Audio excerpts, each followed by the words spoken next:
I have a stack of a couple of hundred letters at home that I haven't answered yet, and it's just a very frustrating thing sometimes because there's 20 questions over here, and sometimes it takes me 9 or 10 pages to get around to answering all that and clarifying it, and by that time they've already found the answer. Ready to go, sir? Anita. Oh, no, I was going to say to Kyle, what about a medulla heart tie-in, you know? And then for those of you who have seen the sclerology, when your survival is connected with your heart, it becomes a very strange thing when the partner is leaving. I'll die without you. That's right. What color dye would you like?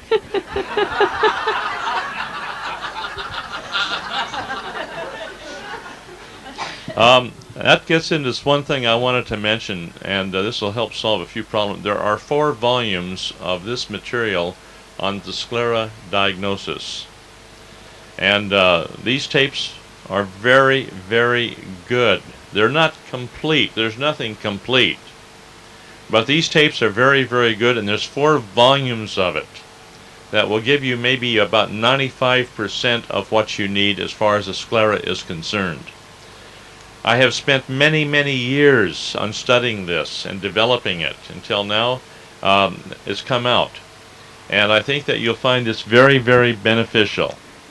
Now, a lot of you are into iridology, and that is 50% of the diagnosis. The other 50% is the iris, or the sclera of the eye. So therefore the eye is the window to the soul, the eye being both the sclera and the iris. And this has taken many, many years of hard work, and I want you to gather from this everything that you can so that you can help yourselves and your friends and the people around you as a diagnostic tool. Now, Rob Kanan and Sakara, the two of them have worked hard on getting this information out with the booklet, and I do hope that you take advantage of it.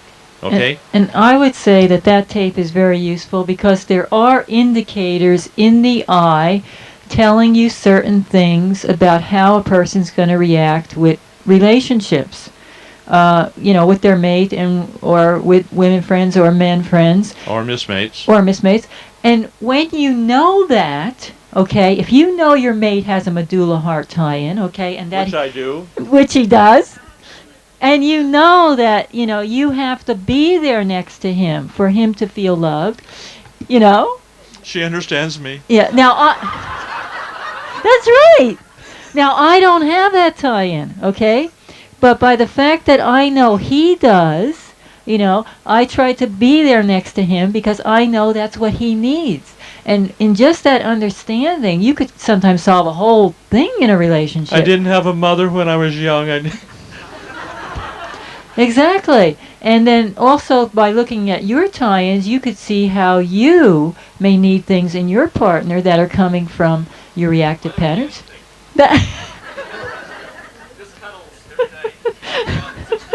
I don't need anything now.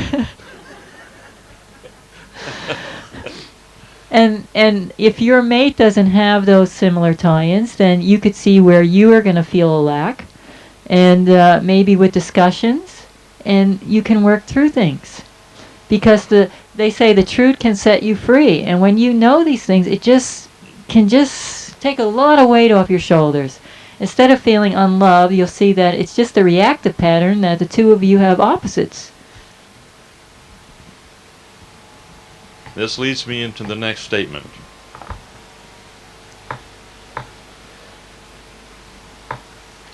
Ian, is there anything you want me to preface my remarks with? The what? I gave you Is this his? Oh, okay. Okay, I didn't see this one yet. The question is, as facilitators, once we have the person with the word pattern, the memory, the emotional feeling, etc., and bring it into the now, what is the next step? Thank you, sir. This is a hard question, and it's a hard thing to answer. But let me try to explain it from a logic and sequential point of view, because that's exactly what we're dealing with here. You have a person on the table, and they're going through a healing crisis where they're re-experiencing, for example, a trauma of abuse, and they're hitting a word pattern which is common to many, many people. I can't breathe. Okay, you have them go through and re-experience the fear, the trauma, the anxiety with I can't breathe. I can't breathe, where they've had a breathing problem for years. And they go through this over and over again until suddenly they get to a pitch of the intensity of the suppressed trauma. They re-experience it in the ever-present now. And then they say, I can breathe. And they have burning going on or vibration going on through the body. And now they have encompassed a duality. The duality is I can't breathe, I can breathe. But they get fixated on I can't breathe. So what we do, we look at the duality here. The duality is the receiving I can't breathe, and then recreating it with the yang aspect. The yin is the receiving, and then I can't breathe from a dynamic yang point of view, to where you're taking the duality of the yin-yang within one word pattern, I can't breathe, and you're taking it and recreating it until it goes poof. And then we realize we can breathe. Now we got another duality. The duality isn't within just the word pattern. The duality is I can't breathe, I can breathe. And here's where we teach people to be able to look at both ends of that particular duality with the same degree of equanimity, where I can't breathe, it's all right. I can breathe, it's all right. And realize that that is the way it is. It's like I'm dying with the realization that we're living. And it's all right to die, it's all right to live, because we realize we're immortal, and both of them are that we fixate on are absolutely external belief systems that we have as we get stuck into the conflict or the duality of the real world, the universe around us. Because we cannot die. Basically, as a spirit, we are immortal. The body may die, but we are not the body. We are intelligence. I'm going to ask a serious question here. How many of you have had traumas or experiences where you have been able to see your body from the distance, like during operations or during traumas of one type or another? How many have had out-of-body experiences? Get your hands high. Now, when you've had that out-of-body experiences, how many have had the white light experience where you have the little tunnel, you go into death and you come back again? How many? There's several here. When you've had that, you know then that you are immortal. You know that the body can die, and the body is fragile. And in reality, unless we have been able to obey all of the laws perfectly and go through the ascensional process, we are probably going to be well marked with a gravestone and some suitable epitaph. Okay? We're going to be there. And I think history will bear me out. He was big, so we had to dig.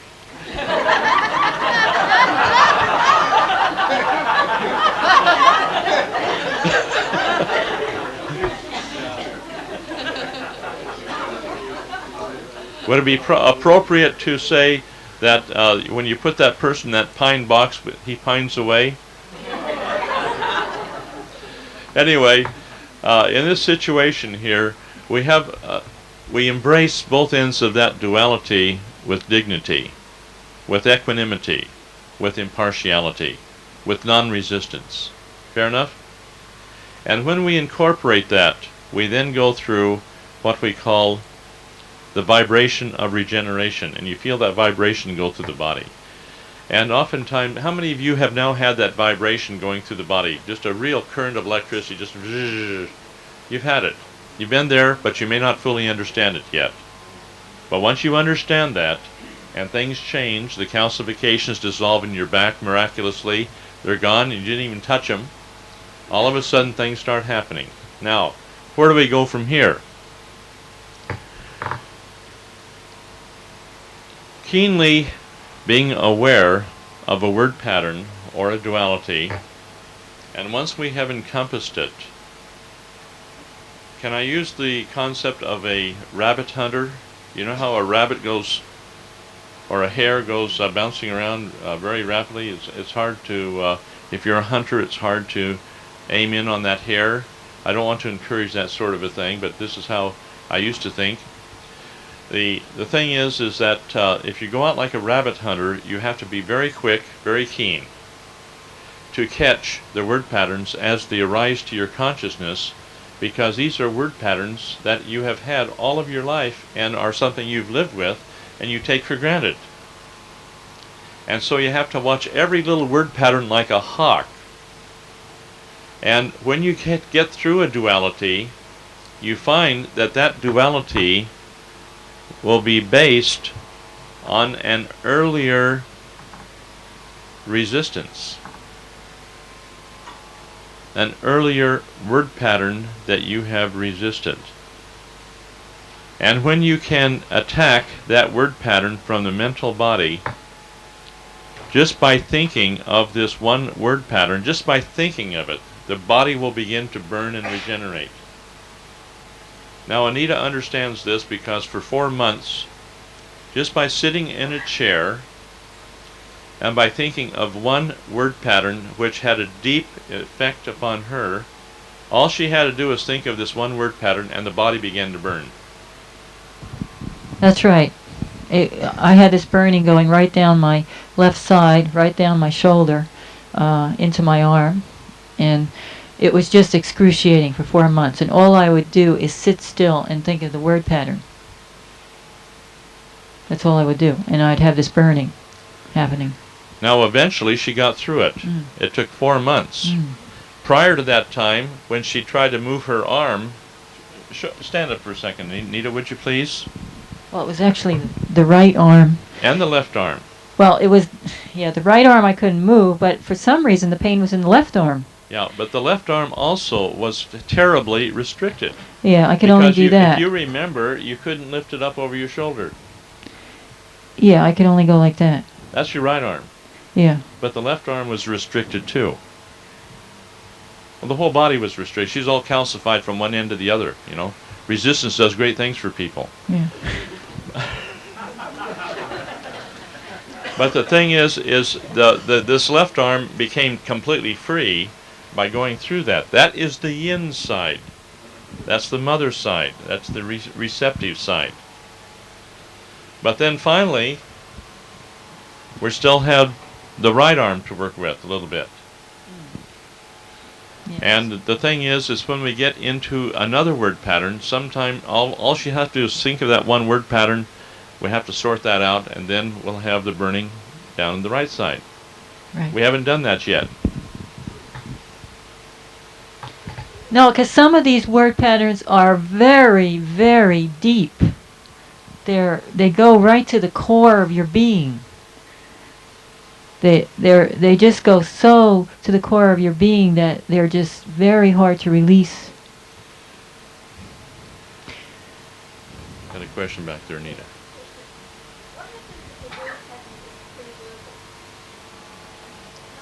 Yes?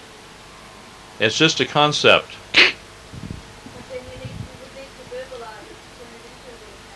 Not necessarily, because it might just be a concept that has not, that once you put something into words, you've lost it. The recognition of that concept without the words. Yes, it's a feeling with a It's not going to be in English, it's not going to be in Dutch, it's not going to be in German, but it is a word pattern that we can approximate with words. But it is a precursor to words. Because once you have put something in words, you have lost it. How do you express a word? Like an apple is an apple, but in your mind you have a hologram of the apple. And so you try to express the apple, but you're thinking hologrammically.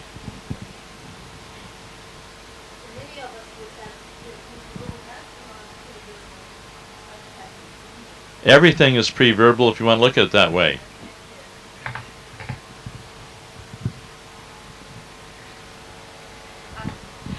I just wanted to ask, what do you do when the word patterns, you discover them not in the situation, but when you are by yourself? Okay, like one of them popped to me when I was just driving. Afterwards I reacted emotionally, but what do you do with it? This is the question that Ian would say, what do you do with the word pattern?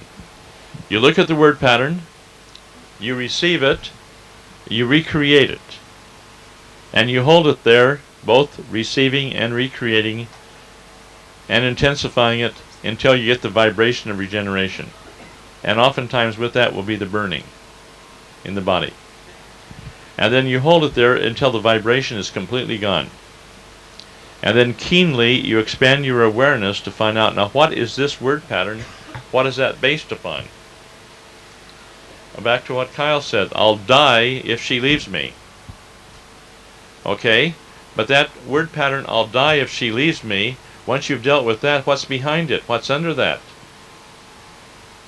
And the word pattern might be, I'm afraid for her to leave me. And then behind that is, I don't want to be separated. And then behind that, I'm afraid to be unified. You know, and it goes on back and back and back, and you might go through 50 different steps. If you've had geometry and you remember a geometric proof, like a proof of the Pythagorean theorem, you got about 52 steps there. And the same thing works with the human mind. You have a duality based upon a duality, based upon a prior duality, based upon a prior belief system duality, and it goes on and on back. And suddenly what you hit, after you've gone through this series of things, you get back into three main areas. One area is love.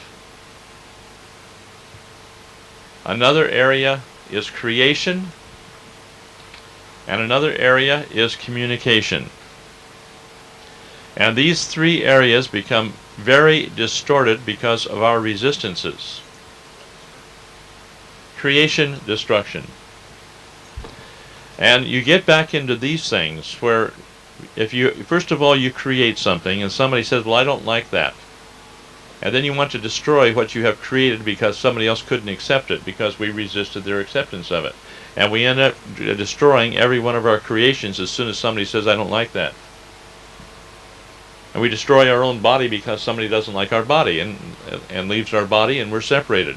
We can't be separated. We have to be unified. We have to be. That's a compulsion. And all these compulsions are based upon prior considerations. Now eventually we get back to what we call a truth, and we have a resistance to that truth. Or a creation, and we have a resistance to that creation. Or a communication, and we have a resistance against that communication. Or a concept of love, and we have resistance to that love. And all of a sudden, if we were to have one of these little galvanometers, which I mentioned to you yesterday, and we use that to sort it out, suddenly the body's resistance goes all the way down from 12,500 ohms if you're a man, all the way down from 5,000 ohms if you're a woman. It goes right down to zero. And your body becomes a superconductor. And at that time, you are then struggling with the truth, resisted truth concept, which is the basis of all mental aberration. At which time we move through that area of what we call the time-space continuum warp, and move into an absolutely new dimension where we rupture the etheric web which controls the collective unconsciousness of all mankind. And we move through that. Boom! But we're moving it totally from a position of recognition of what has been manifested on the outer, and we're coming from the total oneness, the stillness of the inner creation. And we blow that completely out because we have released all resistance to that duality. And we have trained ourselves then to take one duality after another and look at both sides of the right, wrong, black, white, what have you, until we can get through that. And at that time our whole life just changes dramatically. And so does everyone else, because we're affecting everyone else at a very high level. And this is wherein we get into the visualization and consciousness class, which is one of the hardest things that people have ever gone through. But the recognition is, by all participants, is there ever anything we have ever done that is not programmed? Is there anything that we're doing that is not reactive? And they realize that we're all living out a, shall we say, a reactive pattern that we're not aware of, and we're bound by that reactive pattern until we can recognize it and release it from our consciousness. Let me say this in all sincerity. The greatest challenge that we have on this earth today, we're to the moon, we're to Mars, we're putting satellites clear out there to Jupiter and Saturn and on out past the universal boundaries. We've harnessed the atom almost to our destruction. We don't understand how the oxygen in the atmosphere is being totally destroyed by radioactivity, and we think it's the chlorofluorocarbons that's doing it, that's causing the ozone hole, when it's a total depletion of oxygen in our atmosphere because we allow radiation to continue on to for the big profit of the energy people. We've got to get rid of all radiation in order that these bodies that we have here will survive on this planet. But to do this, we have to eliminate the word patterns of destruction, creation, destruction, where unknowingly we're continually going down this downward path toward the destruction of ourselves on this planet. But the greatest mystery we have yet to learn is how to control the human mind and bring it into total subjection to universal law. This is the greatest mystery and the greatest challenge which confronts all of us.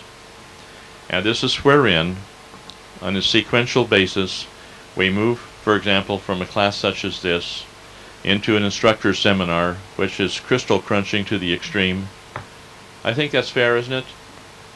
It's crystal crunching, and we begin to realize how little we know and how far we have to go as individuals to progress, all of us, every single one of us. And then we move from the instructor seminar, hopefully, for those that want to make that dedication, into the visualization and consciousness. And we move step by step by step up through that until we come, hopefully, it might take a couple of years, to the time-space continuum work. And we have the details all worked out on that, and we have people now working on this very carefully, very slowly, very responsibly, for those people that want to be of service to their fellow man and have no ulterior motives, who have no concepts of self-aggrandizement, just simply of service to humanity. And this is what we're working on. So you understand where we're going. Now the time-space continuum warp is a reality. This little lady right here is one of two people right now on the face of the earth that has observed it happen, and she's a witness to it. And I witnessed Doug Morrison going through it. Doug went through one time-space continuum work. We don't know how many more we have to go through to clear ourselves individually on the pathway of life. But I've taken several people through this time-space continuum warp over the years, and they've been highly dedicated, highly service-minded people. and it's been their whole life has changed, and they have become literally mental giants along the pathway to the freedom of the soul. But it's going to take a few more than what we've done, and all we need is a few good women, a few good men, and this will happen. And so this is what my next project is. And so when I tell people that I'm disappearing off the face of the earth for a while, that happens to be true, because there's enough good teachers now that can teach body electronics, and this will be one of the last couple of classes that I'll be giving here in Australia. The rest of the time I'll be spending, hopefully, if things work out right and the dark forces don't blow me out of the skies here, we'll be doing it in New Zealand. And that's where my direction has been. I've been given that responsibility in New Zealand. So I just want you to be aware of that. Now, people can come over and spend a couple of months and then come back and dip into reality again, and then work at their own rate of speed. There's no hurry on these matters, but there is a concerted dedication for those that want to do this. So I just want you to be aware of where we're going. There's no hurry, but there is a urgency, if I can use that expression, because if we don't change the consciousness of man, this earth is going to be destined for a good, healthy cleanse that might be a little more destructive than what we'd like to be in.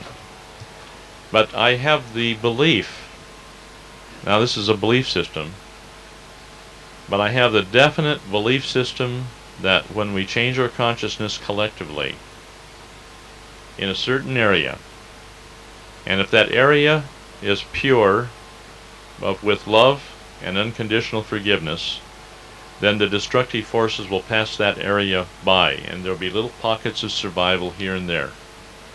But I have foreseen in my own night visions the destruction of many parts of this world that we're in today, where the people's mindset is so determined on a set of hatred, destruction, greed, control, whatnot, that people will not respond in those areas, and they have to be wiped out. The cleansing is going to be taking place.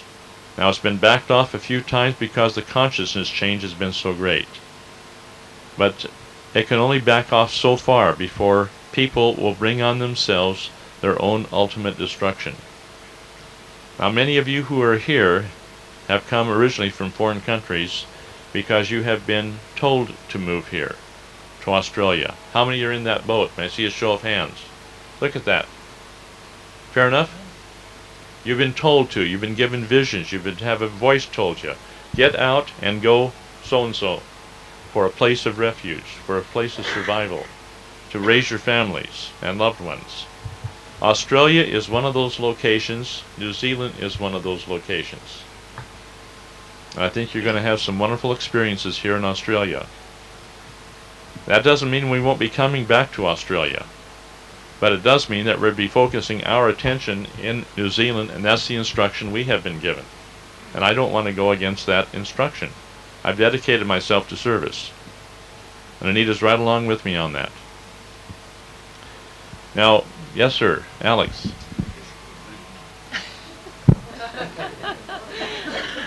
We love you, Alex. I could say a lot, but I'm not. Last night, I was out there, and I've never had so much love in all my life as I had since yesterday.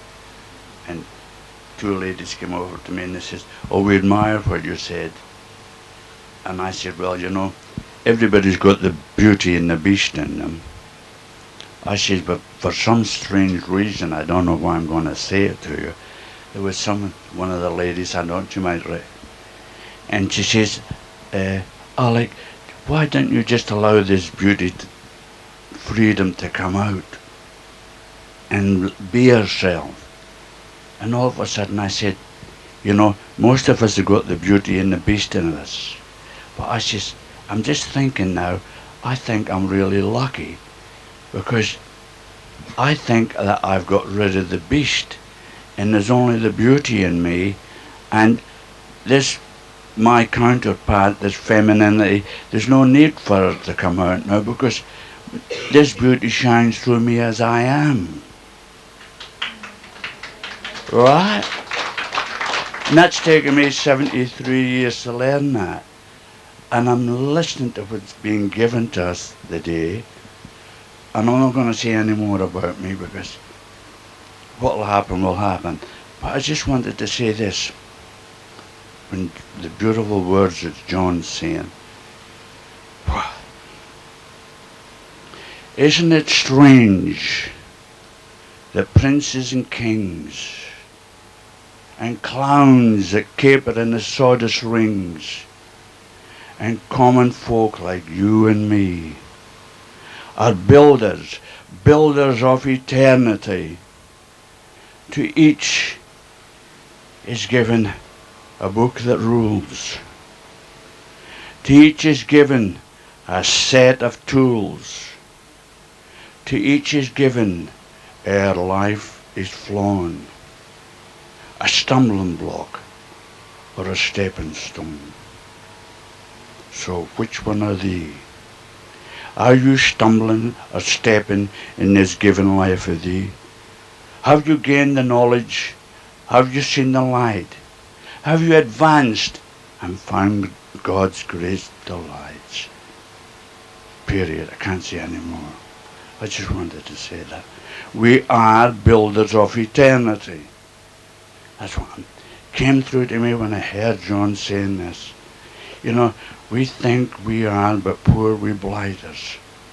Instead of seeing ourselves as heavenly fighters, for brothers of love and light, we truly are.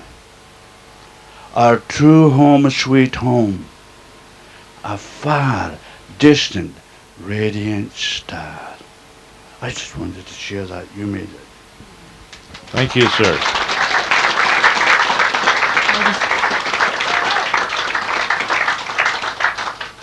I think that's very true what you're saying, because I think we have a tendency to look elsewhere for people to have the God presence and to do the works of God, but I think all of you have come here for a reason. And you've all been heaven sent, and you are the person to look to. I mean, don't look over there, over there, over there. You are that person, because if you can't do it, who else out there is going to do it? You are that light.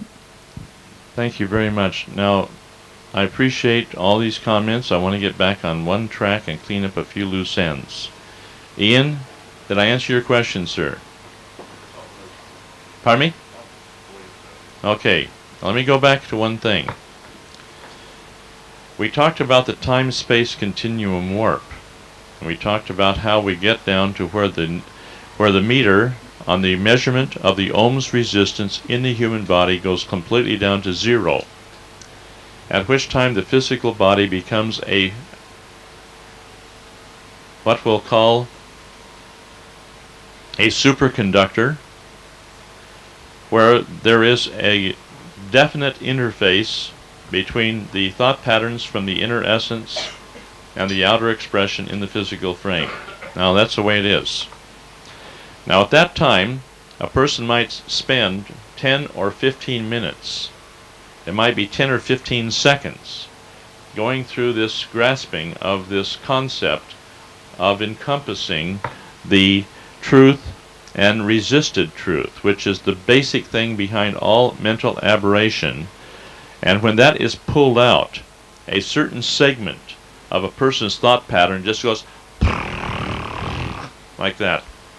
It goes right down, and the person sees their whole life in certain segments flash before their eyes, and they see the resistances on how they've dealt with life in a very non-survival manner.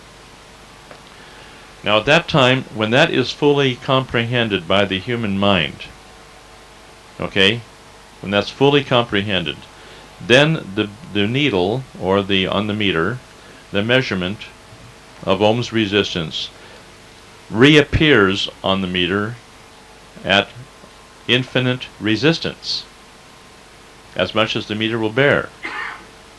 And then it slowly comes down over a period of the next few minutes, coming back down from a high infinite resistance back into the normal 12,500 ohms for the male and 5,000 ohms for the female.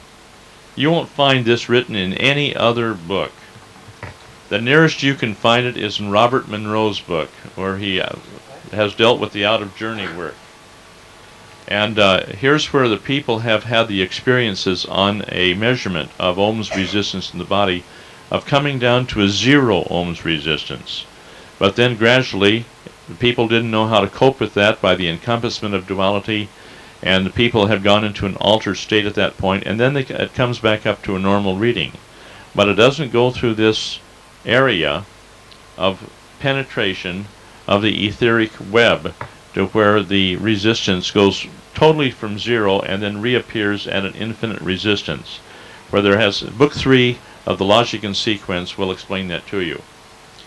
Now, is Jennifer here? Jennifer, I haven't had a chance to talk to you. Do you have any of Doug Morrison's books here? Good. Do you have my books here? 1, 2, and 3. Do you have the Patient's Guide to Body Electronics here? Did that finally arrive? You have some here. Okay, excellent. Now, frankly, get book 1 and assimilate it. And while we're still able to get book 2 and book 3, book 2 goes through the healing crisis. Book 3 goes through the electrification of matter. That's the name of it. And book 3 in that electrification of matter will explain to you exactly what you're doing when you're holding a point. And you have the creation of electricity. Every type of creation was going to be connected with a sine wave, which can be equated to an electrical current. And then you have, in the uncreation process, you have the release of that electrification. And that's what you're feeling when you're getting jolted or feel that electric current as the body is going through a very definite change. The concept of the electrification of matter goes into the vibration of regeneration, which is also tied into the same thing of the electrification of matter. Okay? And you need to get that information under your belt so you know what's happening when you're holding a point or having your own points held. It has to do eventually with a time-space continuum warp and the actual encompassment of duality. Now, we're in a physical universe where we are identified with one end of a duality by our resistance. And we need to learn to let go of these resistances and follow the pathway of non-resistance, that we might encompass with equanimity all of these dualities which are exclusively and uniquely ours. Every one of us has a different set of these dualities that we need to encompass. And you cannot judge yourself by another person's set of standards or their belief systems, which are the sum total or the collection of all of their dualities. We're all so terribly, terribly unique in this area. And therefore, come up here, and therefore we're going to be dealing with this. But I hope this settles some of the questions that we've had. And Ian, I hope this helps you with the question that concerned you. Fair enough, sir?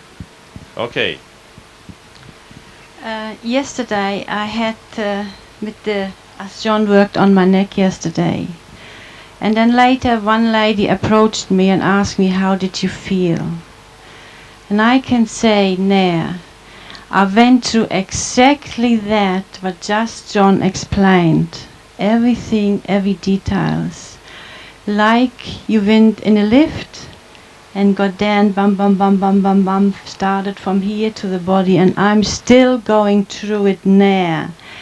Every detail, as I was lying on my bed, I finally started in the back from the head, it went down my legs, and the other side up, and is still vibrating. And I feel like I'm off the planet. So this is reality. This is the beginning of what we all came here for. Thank you. Thank you very much. Thank you. How's the pressure and the headaches and all that?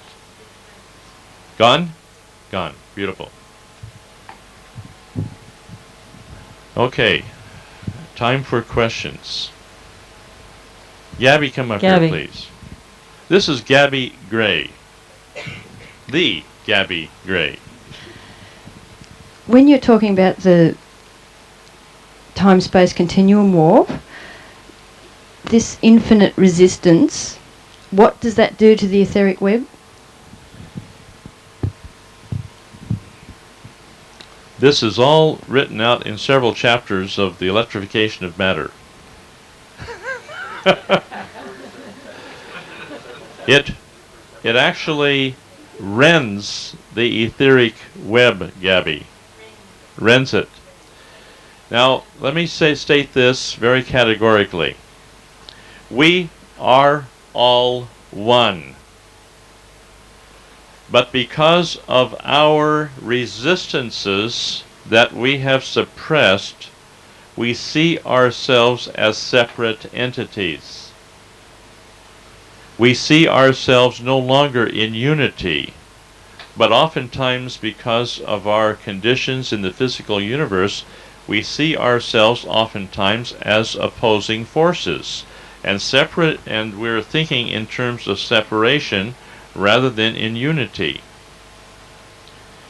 Now, when the separation is recognized, realized, and re-experienced, then we find out that all of us are one, and there is no separation.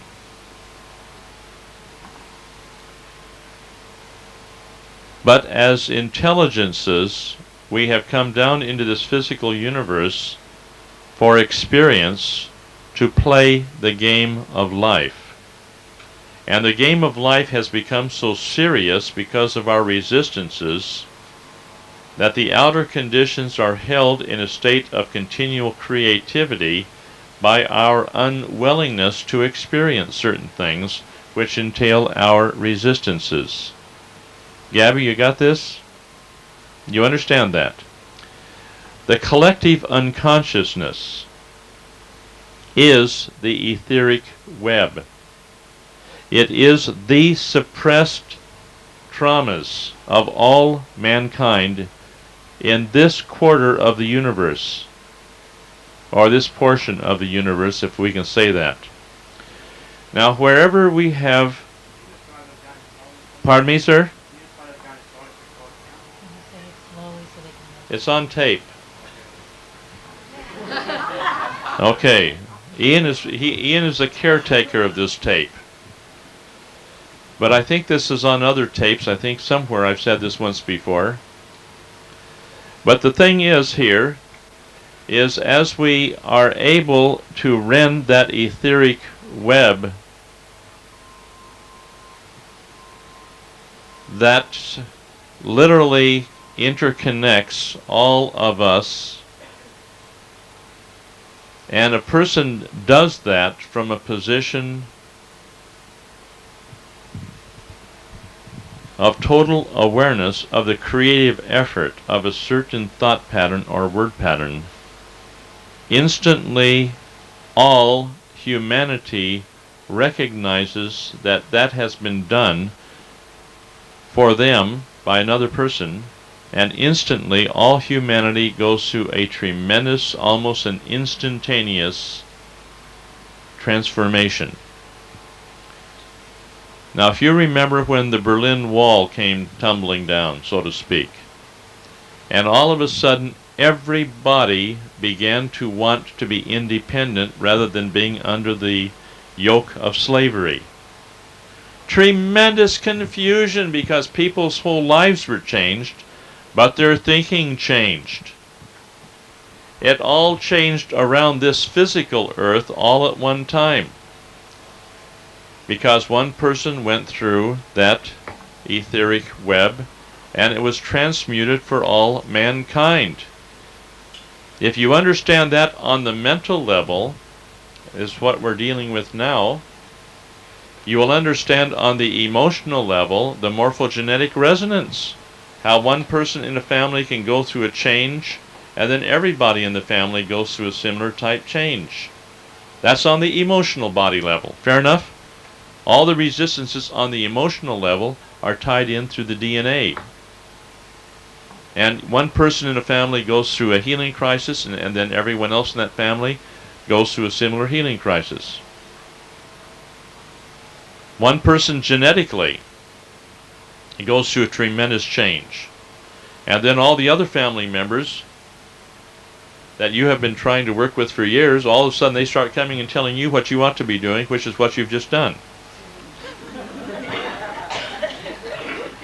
You don't have to go out here and try to change your family members. It was said earlier today, very correctly, you change yourself and then your family members change. 5th cousins, 20th cousins, how far does this go? I don't know.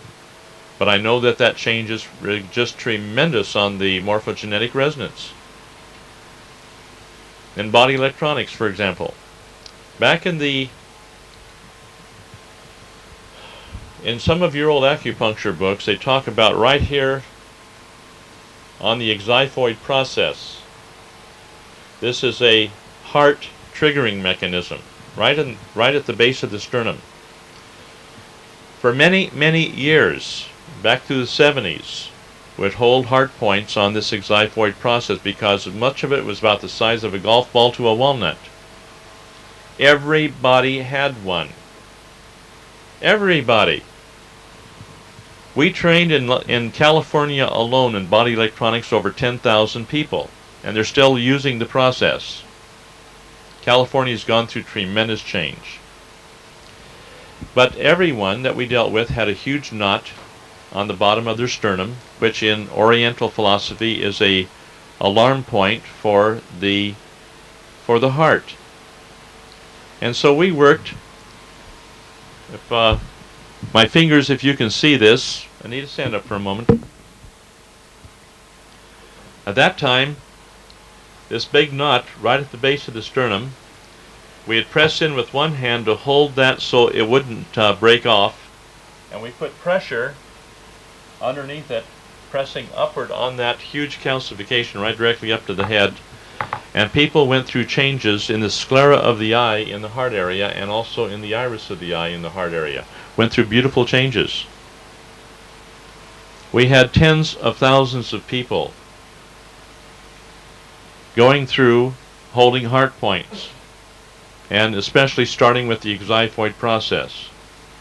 In the very early 1980s, everybody around the world started having pain right on the xiphoid process. And they were all going to the doctors, and they were getting medical diagnosis of a ulcer, of a duodenal ulcer, of a hiatal hernia, of a pancreas problem, and just kept it, nobody knew what it was. But everybody was burning around the world on that xiphoid process.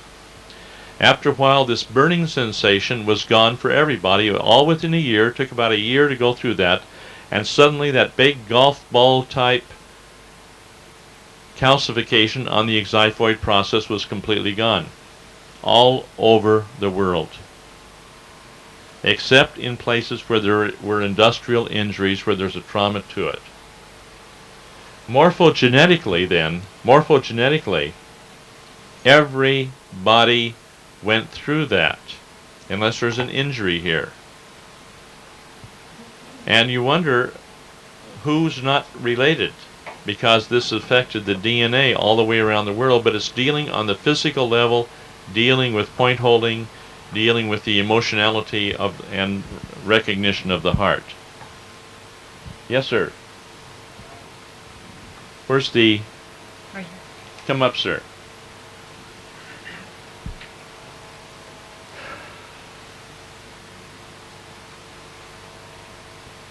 You say there is lump on the sternum here for especially the heart patient, but today I see quite a number of people still have because I do quite a lot of examination, and I feel this lump is still like a mass, like calcification around the sternum at the base of it. Still there is quite a lot of people having it in Singapore. In Singapore? Yeah. Maybe we haven't got morphogenetically to them yet. Pardon me? Yes, absolutely. Well, I would like to say, for different races, John was talking to you about how I burned for the VNC, And shortly after that, well, if you don't know by now, you know, I'm from Polish descent. Poland then cast off communism.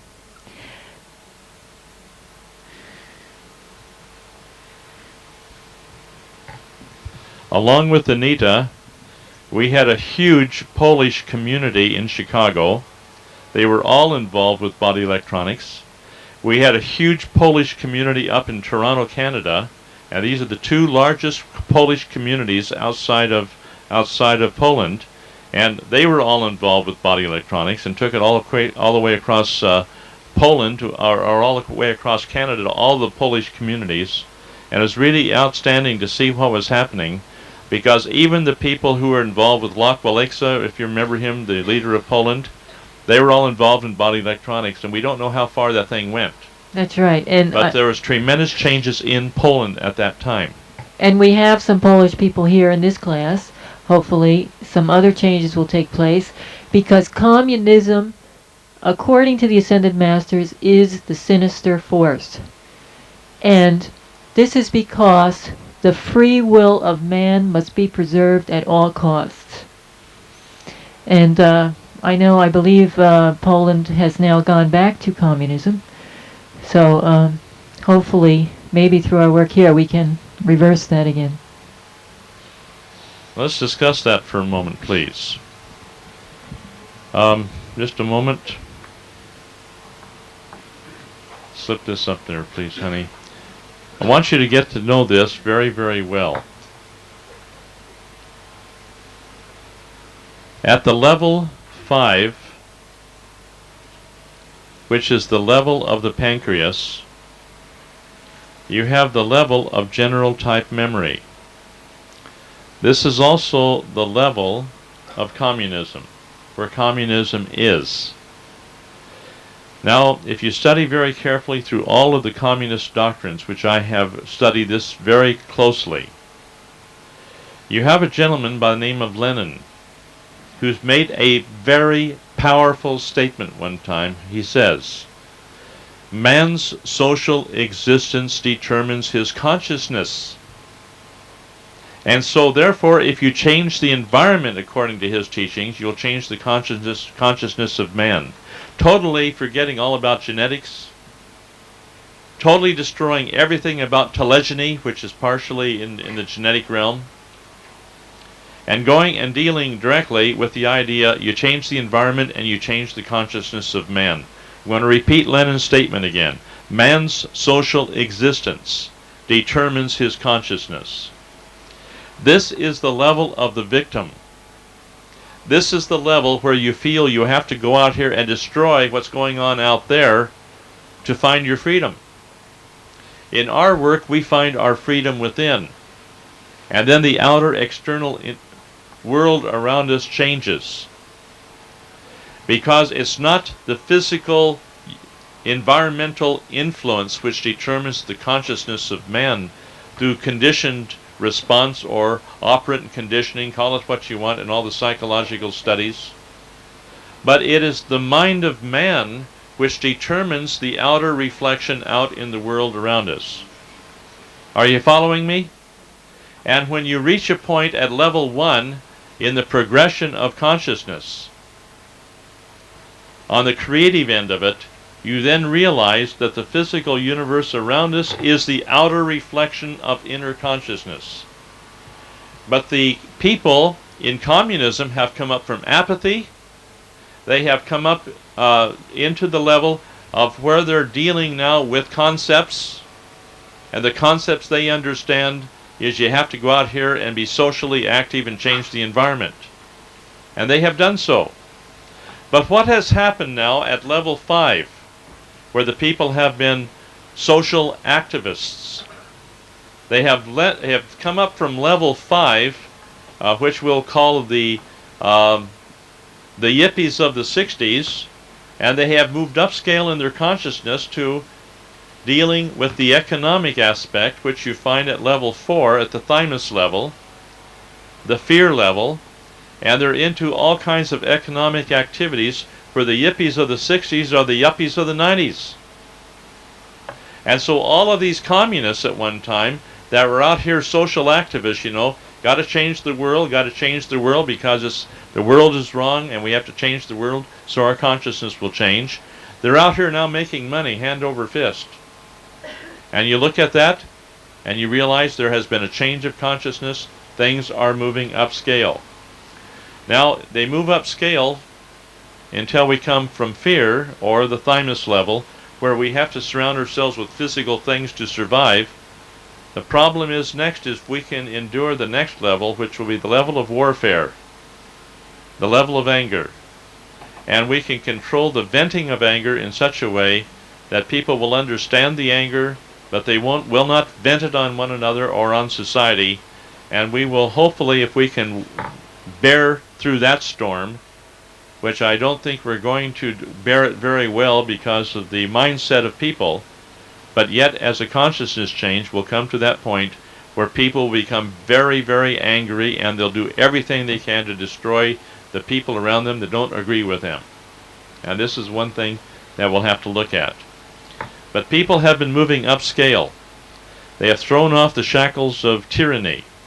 They have thrown off the shackles of all of the various institutions that have ruled over them and have given nothing at all back to the people that they have ruled. I don't want to talk about the king and queens and all that sort of thing, but you might ask yourself a question: what have they done for the people that they rule over? Think about it.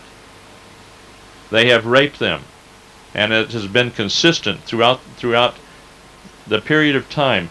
They have become exceedingly wealthy over the poverty and enslavement of the people that they have colonized. Please consider that. And so here in Australia you have a movement toward a country without having a head of a king and a queen or type of thing. Think about that. And they're throwing off that one last remaining shackle to have self-government, which is the dream of every person, to be sovereign, independent, and self-governing. Now within that thing you still have the one world government to worry about, because many of these self-appointed elitists are trying to control everything to where people are still going to be in slavery, and the shell game has changed from kings and queens to self-appointed elitists. And that one world government is still here and still taking its toll, and will take its toll if people allow that to happen. And foolish they are if they allow that to happen. And there might be a confrontation here to throw off the shackles of one world government where people become self-governing and demand their freedom and their rights and their right to self-expression. Fair enough? That's still yet to come. That's going to be a confrontation which will be a little bloody, I'm sure. And but sometimes you have to throw off the shackles of unjust leadership in a very demonstrable way when peace no longer is capable of being acquired. There you are. So as we move up the scale here from communism, which is at level 5, this is a level people must pass through where they believe they have to change their external environment in order to change their consciousness. That will change to where they will then finally realize, as they progress, that the external environment is the outer reflection of their consciousness. In other words, instead of seeing as believing, believing is seeing. And that will change and shift demonstrably. Any questions on this now? And I'm glad this is brought out. Yes, sir.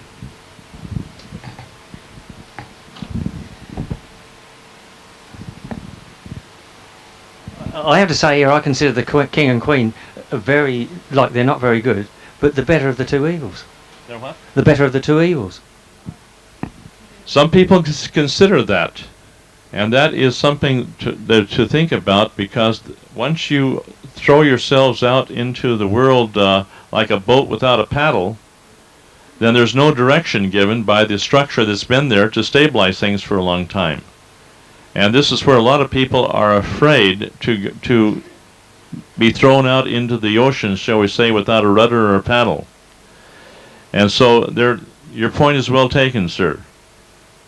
This is wherein we don't want to kick out the existing structure until something which is better than the existing structure is put into place. And that has not happened yet. Yes.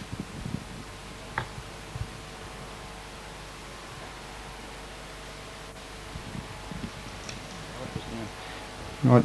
If one or more people go through the time-space continuum warp, will that change mass conscious belief?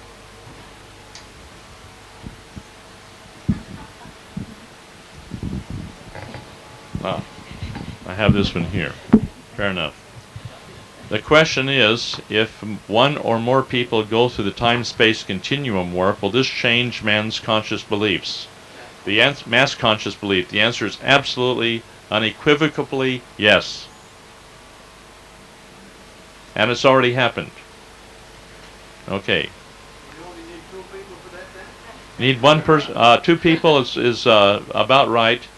But the point I'm looking at here is that it's been my experience that each person has a different set of these particular problems that they have created themselves, that they are part and parcel with all humanity.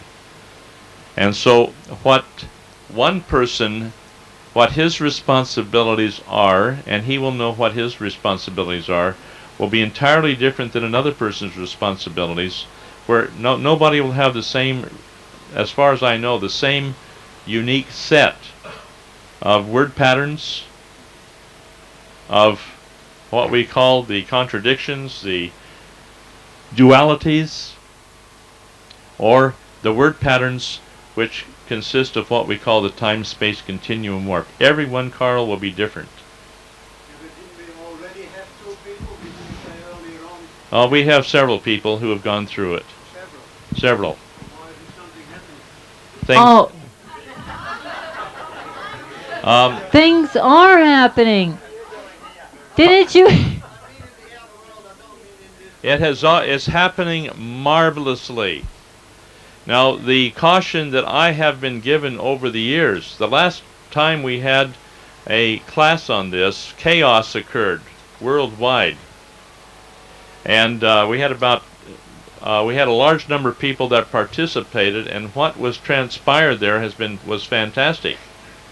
The people who survived that class, they sit back for six months afterward, wondering where are they, what happened. Now Genazzano just does that for a lot of people. We had a lot of people come home from Genazzano, and it takes them 6 months to reorient themselves to wondering who they are. They think differently, they act differently. Their universe has changed so considerably that they don't know what to do, where to go, or how to handle it. So they very gently go back to their list and start putting order. And then finally things start stabilizing in a totally different direction than where they came from. It's a real rugged situation for those people involved in that. Yes.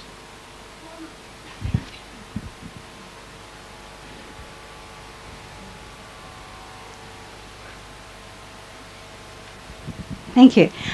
Some people might know that I teach classes, spiritual classes, tapping into your higher self. And in my bag, I just had something that I channeled from 1993. And what is it? Alarm points. Where they are in the body. All this work, and I thought to myself, class number 8, I did that in February 1993. Now something that John's just been saying and talking about, just bear with me, is right here, and it says, become one with all of life. Our thoughts, our attitudes and behaviours create an individual and collective change in consciousness. Actions translate into habits which use our newfound personal power in our daily lives.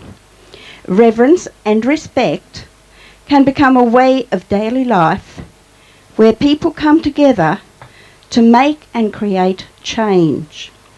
Tapping into your life force will allow you to become collected and connected to your ultimate spiritual self, to be one with all of manifestation of life. Everything that we do is therefore interconnected. Everything we think and do has an importance in our lives. Whether directly or indirectly, it comes back to ourself. Let not personalised mechanical functions which separate us from one another, let not that occur. Let it be known that to get back in touch with nature and ourselves is a part of global community, a part of the dream of life which you have forgotten. When we have made an individual and collective change in consciousness, actions, attitudes, and behaviours, you translate old habits that may have been more negative and destructive all around you, including yourself. You will fund new personal power in your daily ways. It therefore is important to bond with natural and essential ways to improve your own life and that of the world around you, as you perceive your inner and outer dimensions of life. Peace within yourself means that you see no conflict at all in your world, whether it be at home, your personal life, or in the workplace. It's all in the perception of any situation, and you are able and can obtain total peace of mind for everyone and everything. And that was channeled from my spirit guides in 1993. And I know why I'm here today, John. Thank you very much, Jerry. We've been given the high sign to wind things up right here. Come on up here, young lady, and we'll take one more. I was just interested to know what Anita experienced when she went through the time-space continuum warp. Okay, I did not go through the time-space continuum warp. I witnessed it with Doug Morrison, but I had worked for 4 months on certain word patterns where I had this burning in my body. 4 continual months every single day, from 9 in the morning till late at night. And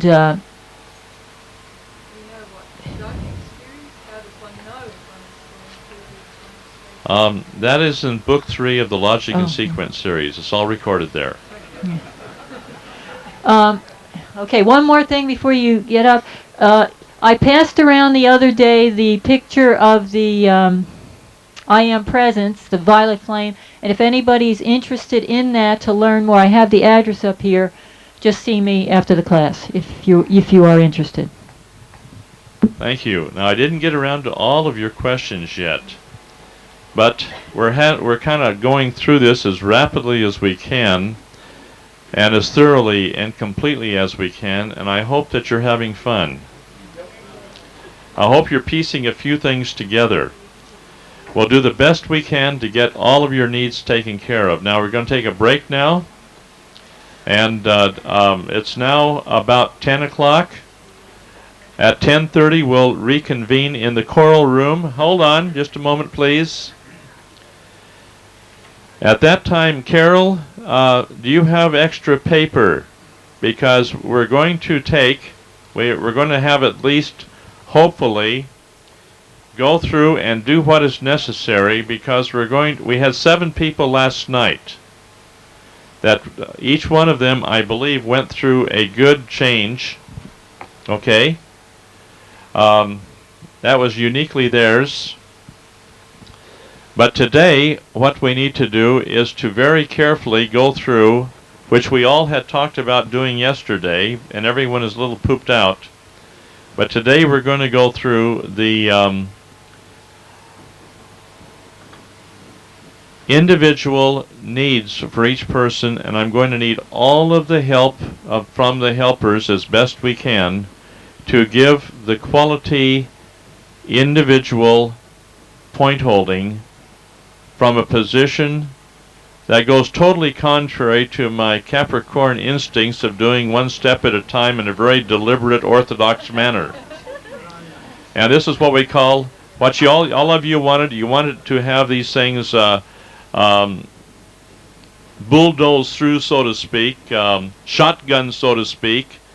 Sam went through a lot of stuff yesterday, and others went through a lot of stuff yesterday. All step-by-step unraveling. I imagine Sam is still letting loose a whole lot of anesthetic occasionally.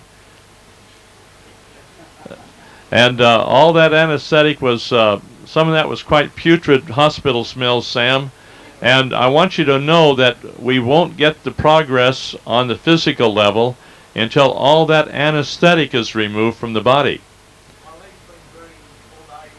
I told you it would. Wonderful. Enjoy. Enjoy. But the thing is, this will continue. And but as that anesthetic comes out, then this will release the opportunity then for the tissues to regenerate and heal as you continue on the pathway that you have now embarked.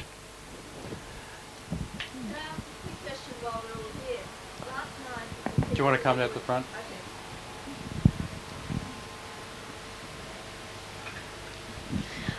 I'm just curious, last night with the people who were working around Sam, and please answer, put your hand up honestly, was anybody smoking or had anybody been smoking? Because if they hadn't, there was a very strong smell of, Anita, you smelled it too, I think, of cigarette smoke in that area around the room. So maybe somebody had gone outside for a smoke, but I'm just really curious, did you, or was it actually coming out of Sam?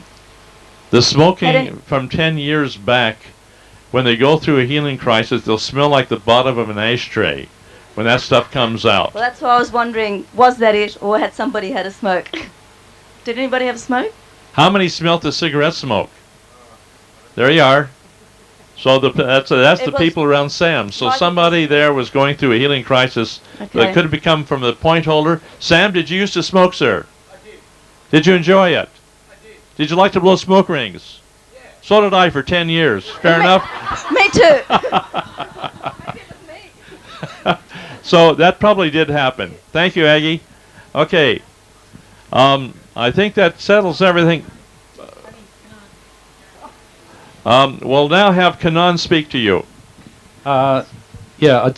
Thanks everybody. It's morning tea time downstairs. It's 10:05 now. Shall we meet up at the Coral Room in half an hour? Half an hour. At 25 to 11 sharp for the next point holding session. Thank you.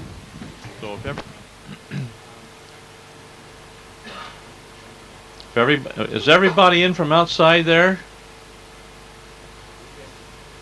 Nobody out there. Okay.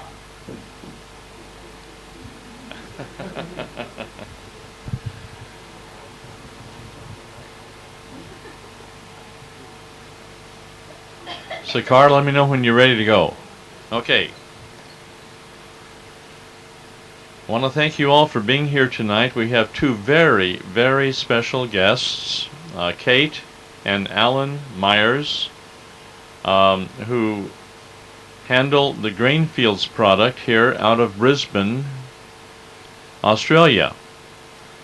Now, as you get to know Kate and get to know Alan, you find out that they have been fully dedicated to bringing out the very finest products that can be made available, and we have been kind of going back and forth on different products for some time here, and Alan, bless his heart, has developed certain products which I think are absolutely wonderful, because for a number of years here, I say 15 years, but it's been more like 20 years, we've been trying to solve the problem of people digesting their food.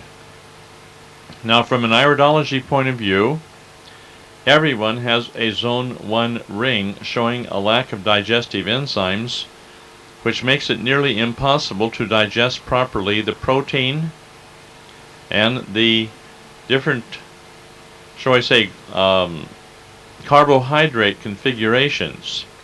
And this ends up in the body as a mucoprotein. And this we are trying to figure out because you have undigested protein, you have undigested carbohydrate, and this is the mucoprotein that forms in the system is the precursor to lymphatic congestion, which adds insult to injury and disease symptoms throughout the body and malfunctioning of different organs. So at our request, Alan has gone out and has created a pre-digested protein, which is far superior to anything on the market. Now, Udo Erasmus has come out with a product that you may have heard of, but it is not going to even hold a candle to the Grainfields product, because it is not pre-digested, and people who have digestive problems are still going to have trouble digesting something that has not been properly pre-digested, where it can go directly into the system, thus bypassing the normal procedures of digestion. This takes tremendous stress off the pancreas.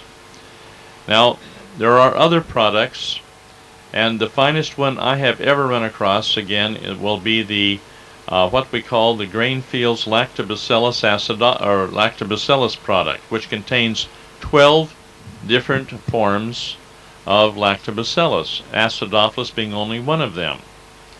You have many different things here that you may want to ask Alan and Kate about, and they'll be very happy to explain things to you as we get into the depth of the value of these things for digestive purposes to maintain and sustain our health. So without any further ado, I want to introduce to you then Kate and Alan Myers, and I wish that they could just spend a lot of time with us tonight. And Alan, if you just take charge here and do whatever you feel is going to be for the highest and best good of everybody here involved. We're certainly glad to have you folks here.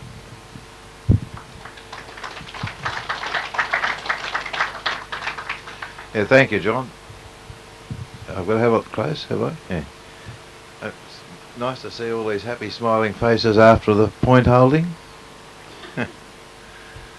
There's a few faces here I recognise, but yeah, there's more that I don't know. I don't know how much you know about what we do. We've got a leaflet, booklet there that you can read, and then you can it will help you understand a bit more what we're about, what we're trying to do, what we're trying to achieve. One of the most important things. One of the most important things that I think is to give us quality food with all the enzymes that the bacteria produce. 80% in horses, probably 60% in cats and dogs, and probably 50 to 55% of all our digestion is done by these bacteria. They clean our gut, they clean our bowel, they clean our pancreas, they clean our livers, our kidneys, our urinary tracts. They're so important to us, you know, that they're probably the most neglected thing that there is by the medical profession anyway. They're starting to just realise, we've got a little bit of research where the AMA, the Australian Medical Association, are now recommending that people start having acidophilus, you know. So what I do is I use these bacteria to do the digestion for you. So they break it all down. Now it's a very slow process, very lengthy, and takes them a little bit of time. So you start to understand just how much our digestion has to do. But for me to completely digest it, it can take up to 28 days, especially for something like spirulina. The only animal in the world that can process spirulina 100% is the flamingo. We're lucky if we can process 10% of it if you're unhealthy, maybe 20% if you're really healthy. So what I do, I use the bacteria to break that all, to do the digestion. And so it's all, because it's pre-digested, we take it and we get the lot, you know. What else can I say about well, also another part of the process that I like, that I really enjoy doing is that I'm able to contain the whole wheat or the whole rye or the whole grain, the whole soybean, the whole flaxseed. Mostly because I don't nowhere in the process does it get above 37 degrees, so we keep all the fatty acids as well. Now these all in their raw state have their enzyme trypsin to make sure that you can't digest it. So you might be able to digest, say, 20%, but the rest will come out and go on the ground and then grow into beautiful new plants. That's nature's way of saying, you know, trying to get that to work. But then I come along and then I trip the trypsin, or trick the trypsin, and keep the grain whole and keep the nutrients whole. And of course it brings the protein down into amino acids. I don't know what your theory on this, John, but enzymes, I consider enzymes as protein.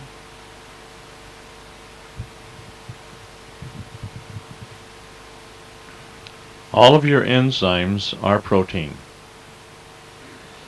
but they are a special type of protein which helps out with the interaction of every biochemical reaction in every cell of the body.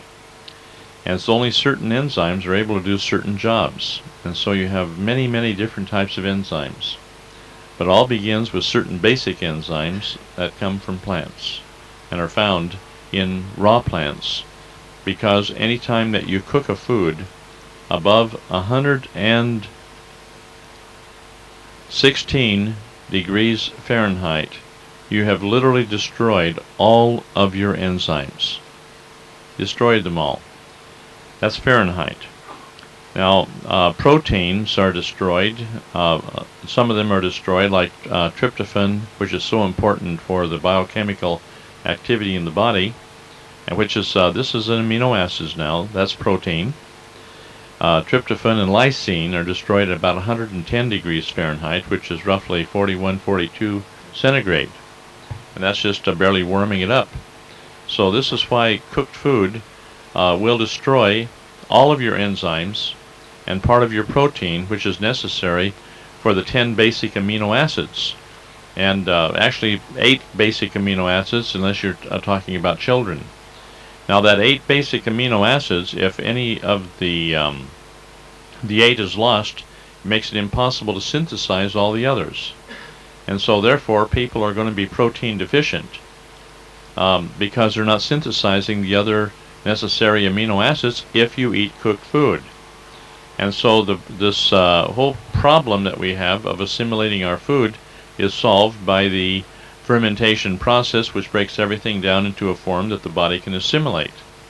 And here's where you have a lot of enzymes, which are protein, and your amino acids, which are protein. Does that help, sir? Yeah, well, I have this theory, and I've only ever heard one other person say that I'm right. And he's a professor at the Queensland University. He believes that they're protein as well. Simply because the protein of a wheat can be made up into a different, the molecules can be linked together in a different way, and it becomes an enzyme that the liver uses to repair any liver damage that might happen to you, or you know, like your heart cells can call on these amino acids to repair any heart damage. But if you're not getting the amino acids, it can't do it. It also needs fatty acids, omega-3 and omega-6, and of course they're vital to us. But you know, if we don't get them, well then the heart can't do its job. The heart cells can't repair that damage.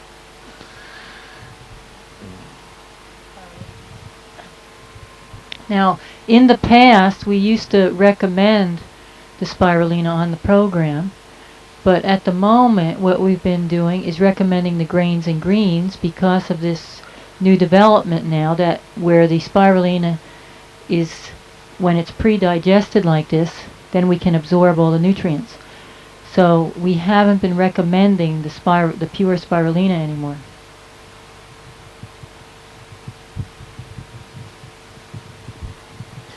The data that the spirulina salesman does not want to hear is that the human body cannot digest the spirulina. At best, it might be 10%, because if you have a healthy digestive system, it's supposed to be around 20%, but nobody today has a healthy digestive system, and they just don't exist anymore. unless you have somebody who has lived so close to nature over the years that they may have, a very, very healthy body, but they don't exist in Australia. Fair enough? And so at best, you may assimilate 10% of the spirulina you eat. That means you have 90% of that spirulina going down a rat hole. And that's wasted money. The thing that we find is after it has been processed by the fermentation process, all of it is predigested and accessible to the human body. And this is such a tremendous thing because most people are protein deficient. We've talked about that. And the protein deficiencies are one of the things we have to correct in every respect if we want to regain our health.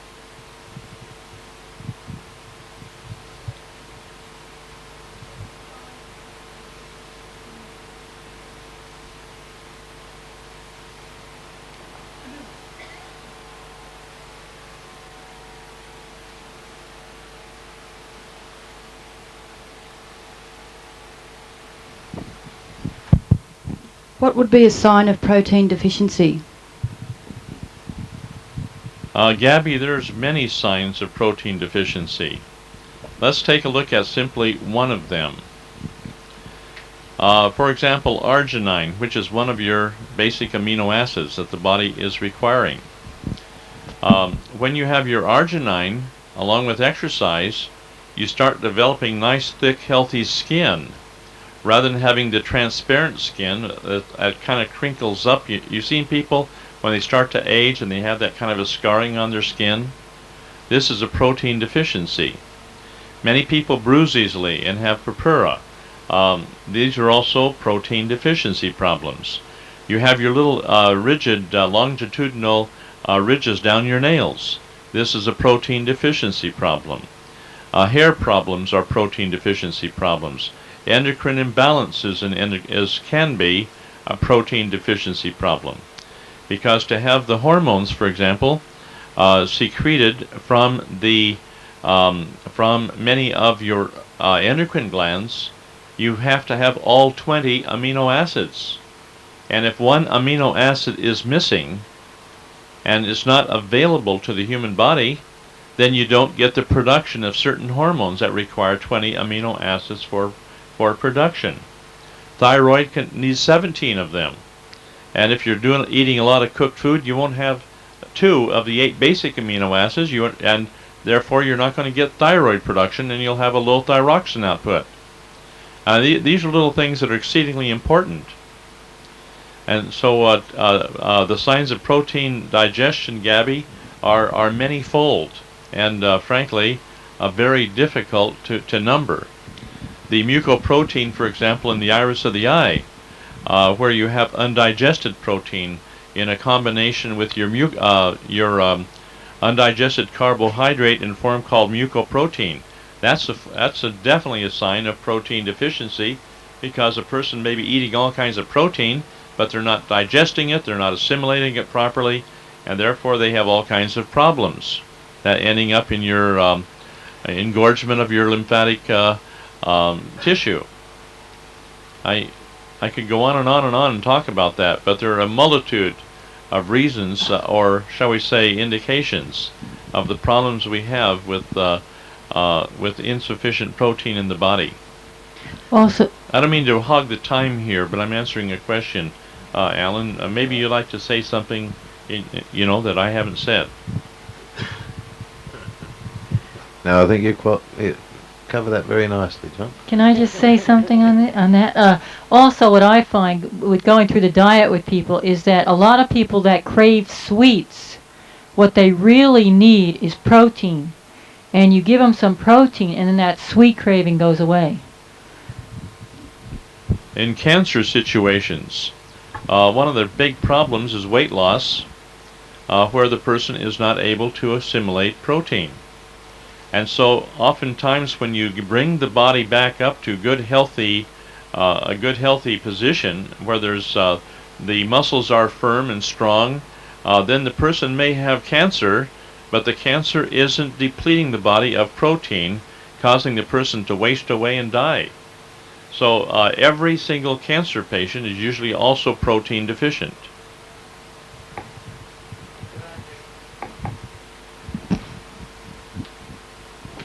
Sorry, Alan. I wish to show my ignorance, because by showing my ignorance I'll become a bit more knowledgeable. But this is the first time that I've ever been in a group of people which are talking about survival. And I'm just listening to what you're saying, and the way that I'm looking at it, I mean, my mind maybe works different to other people. But I just seen a huge scope of the picture of this planet Earth, just as you was talking. And people are talking about, you know, there's a wonderful day coming, and there's going to be ascension, you know. And some people believe in it, and some people don't. But I could see as you're talking, there's a great annihilation going on in this planet, and we're not aware of it, because all this protein and the whole world is developed. There's annihilation going on because everybody's destroying their own self by the food and the tucker that we're taking. And the way that I see it, I feel very privileged. I don't know what you're talking about when you're using these highfalutin fancy words, but they're not in my vocabulary. But you know this, I'm glad I'm one of the privileged few here, and I'll listen, I'll pick up something, you know. I'm glad that I'm not going to be annihilated. I'm going to take the tablets. That's all I wanted to say. Alexander, I just said earlier, you've had the quantity of life, now you need the quality. That's beautiful. Thank you.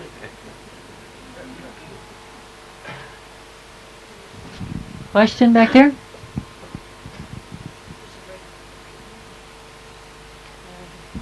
I've got a whole stack of spirulina stored at home.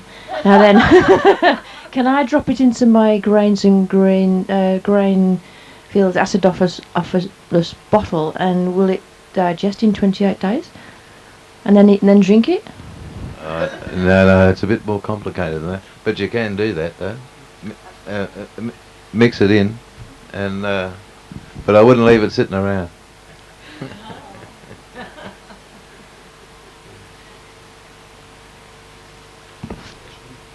How many of the amino acids are actually in the acidophilus, in the BEL bottle that you sell? Well, they're all there. Well, 20, yeah. Yeah? Oh, fine. Yeah, in the liquid, yeah. It's made from the grains. I make that from the grains and processed from the grains.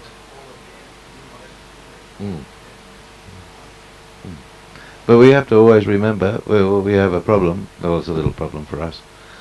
It's not really a problem, I suppose, but it is food. What we make is food. We don't make claims, or we try not to make claims. I mean, verbal claims can be one thing, but we can't put anything on the label because we contravene the TGA laws. So on that product we can't put the amino acid profile on it. The other thing about, well, if we mentioned enzymes before, the bacteria produce 16 different enzymes because they don't have any teeth. They're not lucky like us. They can't chew anything. They have these little enzymes and they send them out, and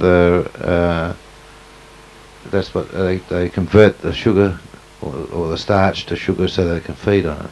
They feed on simple sugars, and in the process in that bottle there's a fair amount. We know that there's lipase, amylase and protease in fairly high amount, but the rest we can't get identified in this country, so that's been a big difficult for it.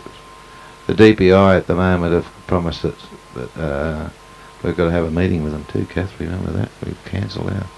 We had a big meeting where they want us, they're really excited about what we're doing, and the DPI is the Department of Primary Industries, for anybody who doesn't know. It's a government body anyway, and so they want a meeting with us, and they want to be able to do all our lab work for us. So that'll be good when we get round to doing that. When you ring up,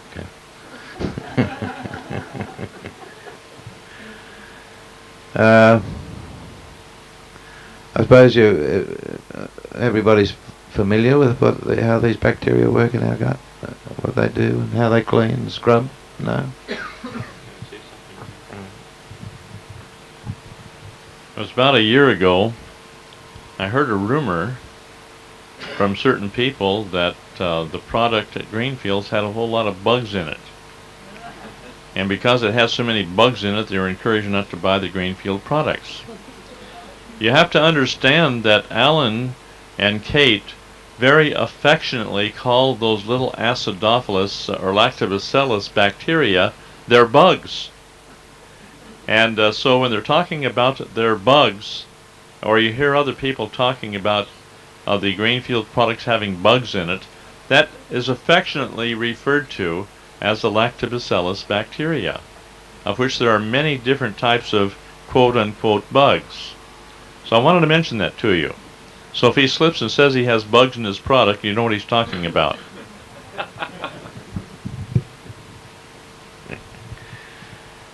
Yeah, well, it's true. I mean, they are my little friends. They do all the work. I just do the humping and bumping, you know. They're the workers in our factory. But when you were born, Alexander, you would have got your acidophilus and your gut flora, your good gut flora, and there's probably about 400 different species in there. You would have got it from your mother's birth canal, and the first milk you drank would have established it in your gut. And then you would have never had to suffer with colic or anything like the terrible things that happen to babies now. Then you might have had a big dose of antibiotics, and then all of a sudden they've gone, you know. So straight away you've depleted your digestive system by 50 to 60%.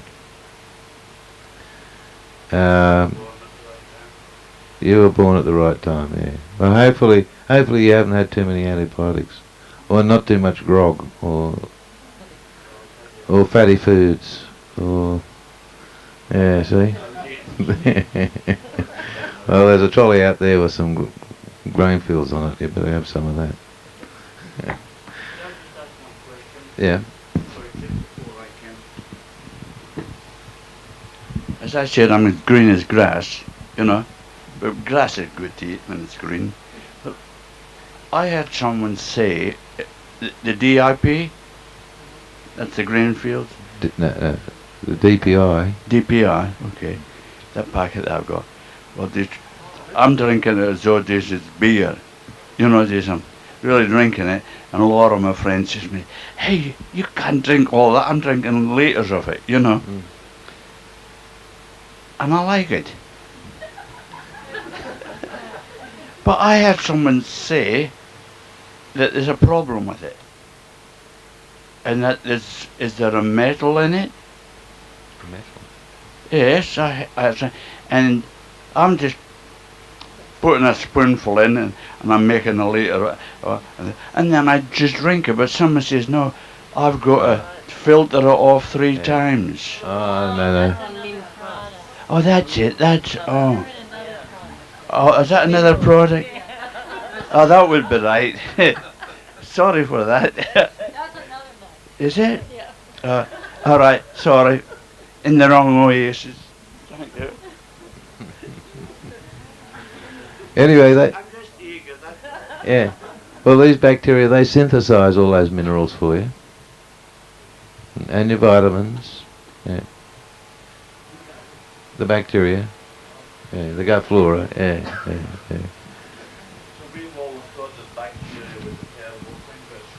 No, there's good, bad and everything, you see. Like, everybody in the whole room knows all about Candida.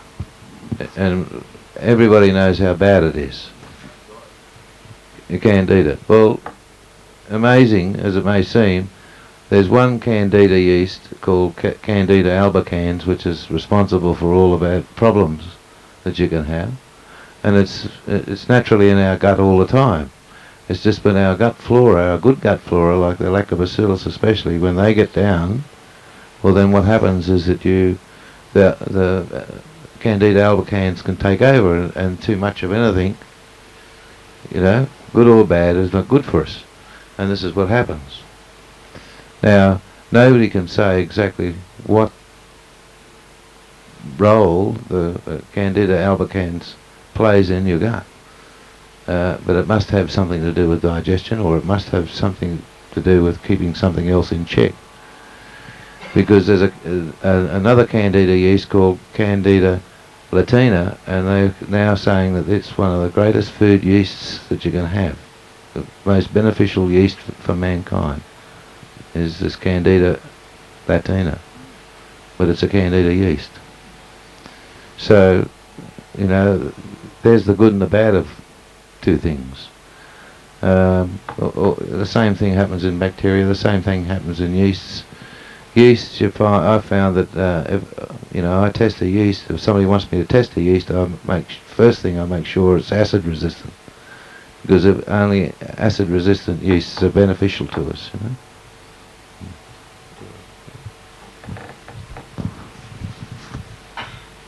Are you going to bring up the aerobic condition in the gut? Okay, I would like to take a moment here. Oxygen is highly important.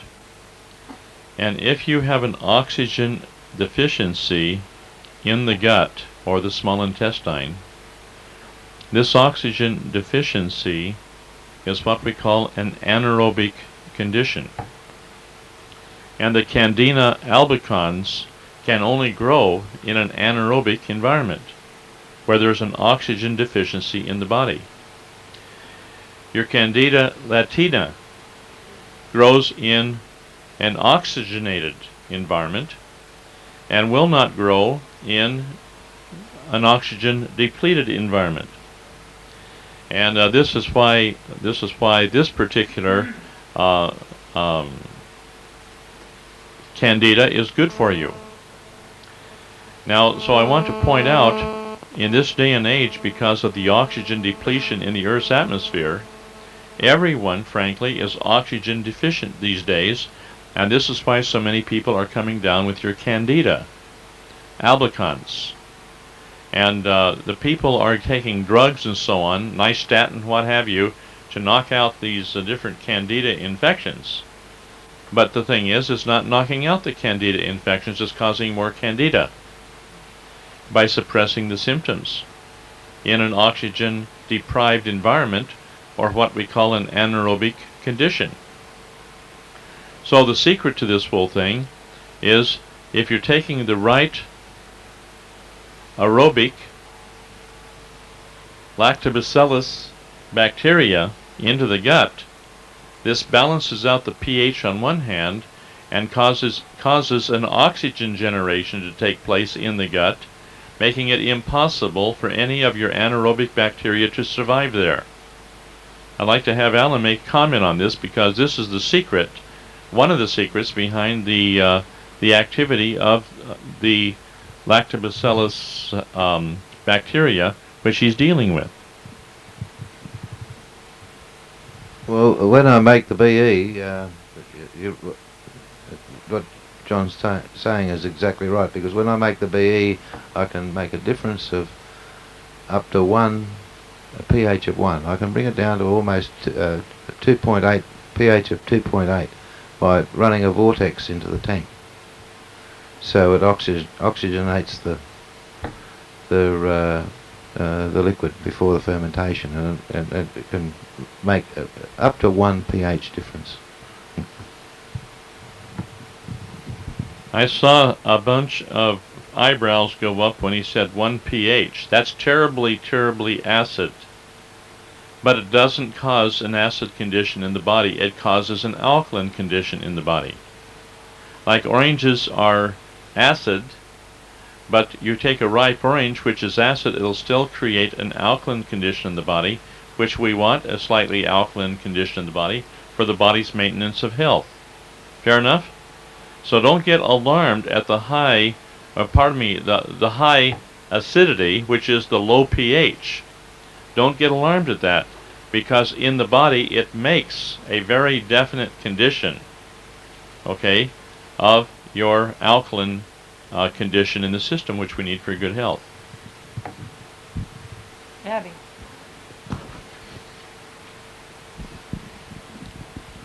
Alan, you said earlier that when the baby's born and you come through the birth canal and that first milk establishes the gut flora, and that the children these days are getting colic because they're not getting that established gut flora.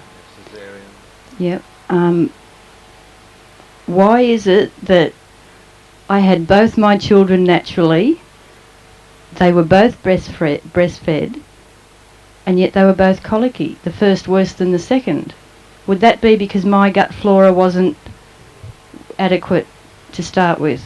I didn't want to say that on the loudspeaker. Thank you.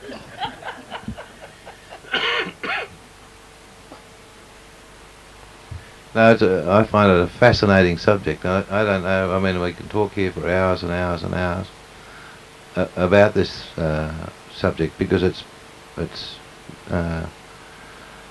they're so important to us. They're so. What can I say? Try it and see what it does for you. I mean, you certainly get the results, and it goes to prove that how we are depleted of these good bacteria. There's a few of us in Melbourne that are extending the BE liquid.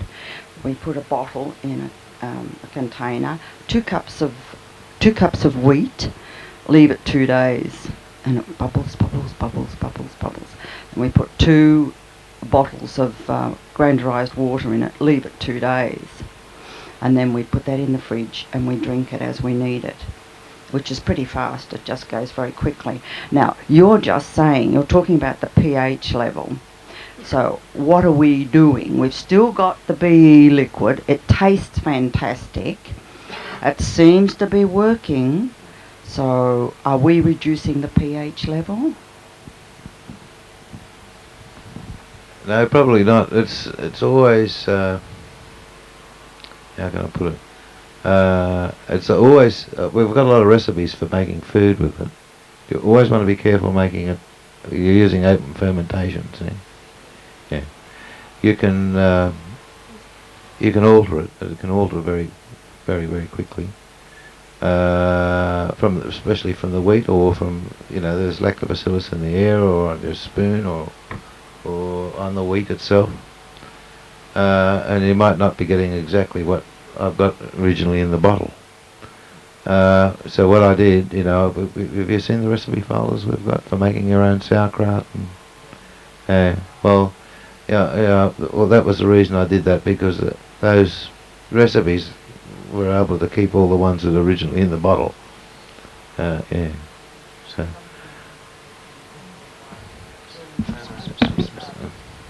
Sometimes this solution gets a white, what would it be? Scum on the top. Yes, now we just skim that off. Yeah. But what does that indicate? Well, it's sporing. Everybody wants to leave home because there's nothing there for them to feed on. Okay. So what have we got when we skim that off and we're drinking it with still BE liquid, isn't it? Yeah, but I wouldn't do that. Really. No. You wouldn't. You're getting more yeast production. Okay. See, my first lot, it was clear on the top. I didn't have to skim anything off. But the second lot got this white. Why does it get this white scum moss? Yeah, well, that's sporing. It's off. It's going. It's leaving. So what have we got? It's too warm in that room, or what's causing it to spore? There's no feed there for them. They're not That's feeding. what you said. So that doesn't mean put more wheat in, does it? No. Well, you're leaving it too long. Obviously, it's going too long. Yeah. And it could be too hot as well. What temperature are you doing it?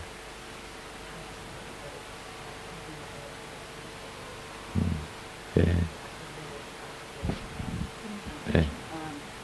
I can't really say how warm it is, but I did put it in a warm place near my stove in the kitchen, deliberately, hoping to get it going quicker.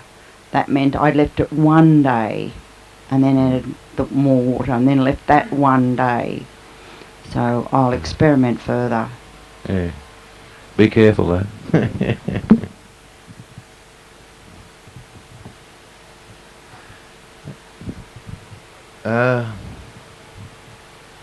A little point I wanted to make about the the bacteria in the digestive system. We had a situation where everybody knows I play, but John knows, most people know I play around with horses as a hobby, only feeding them, making products for them, race horses.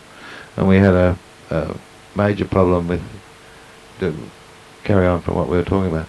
In New Zealand, the horses are coming out from New Zealand and they cannot acclimatise to our feed. They can't acclimatise to the climate here. So there's been 2 racehorse studs that are in New Zealand that are buying a product I make for horses, especially for their gut flora, and they're feeding it to the horses before they come to Australia, and they're racing them straight off the plains, whereas it was taking up to 6 to 9 months for the horse to acclimatise. 80% of the horse's digestion is done by these bacteria, and without them they can't feed, and so they come off this lush, fresh green grass, a different type of bacteria altogether than to what we've got here. We've got one of the harshest and driest countries in the world, so we have the harshest, we have the lactobacillus that can survive in that climate. So the grains are obviously tough and hard and very difficult for the animal to digest. But they found it, and this has proved we see horses winning races, and it's really good. Simply because it just shows you that in different countries and different climates, the gut flora of the people living there and the animals is totally different.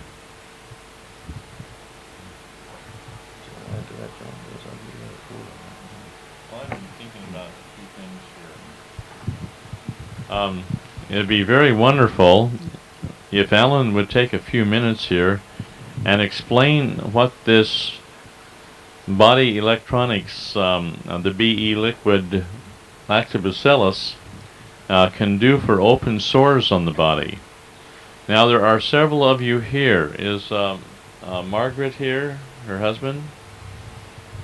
Okay, there are some of you that are having these sores that are not healing on the legs, and sores on the feet that are not healing, where they have the big plantar's warts and so on. Now I'd like to have Alan talk a few minutes about what he uses for these sores that do not heal on horses. Yeah, well, it is the BE liquid.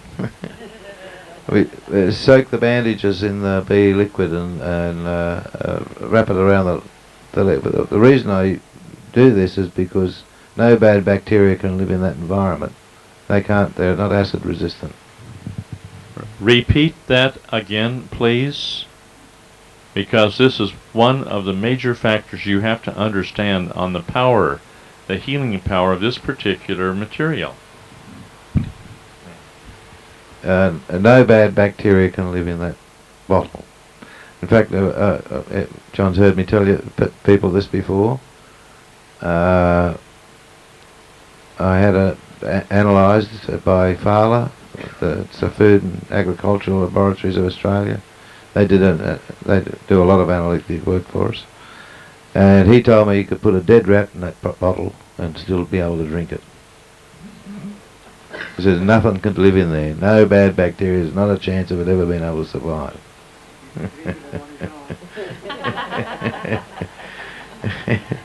I said, prove it to me.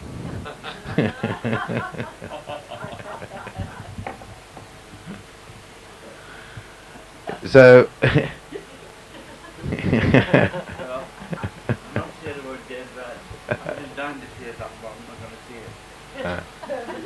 no, Alexander, behave yourself there. You have to sit up the back.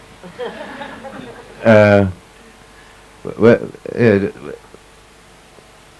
I had this real problem with this old mare, a real old mare, and she had a leg hooked in the fence and tore a great big piece of it was about 20 inches long, the cut, like a V cut, and I cut off 6 inches of loose skin, cut that skin off, and then then to bandage the legs up in the bee liquid, just to soak the bandages in it and wrap them up. Change the dressing every day, and the first day you could see the closing up. The wound was healing really, really quickly. And I did that for about a week, and then she was fine after that. Now, if you have a look at that mare now, you'd think somebody's just got a pencil and run a big V pencil mark down the hind leg. So that's, I mean, I'm not saying it healed it, but I'm sure it kept all the bad bacteria away from it, so that it could heal itself. Yeah. I was also putting it inside her as well, Now, before the evening runs out here, I've had several people challenge me on the problems that we have with shall we say, ascorbic acids or ascorbates and so on. Alan, would you be kind enough to share your experience that you had with ascorbic acid?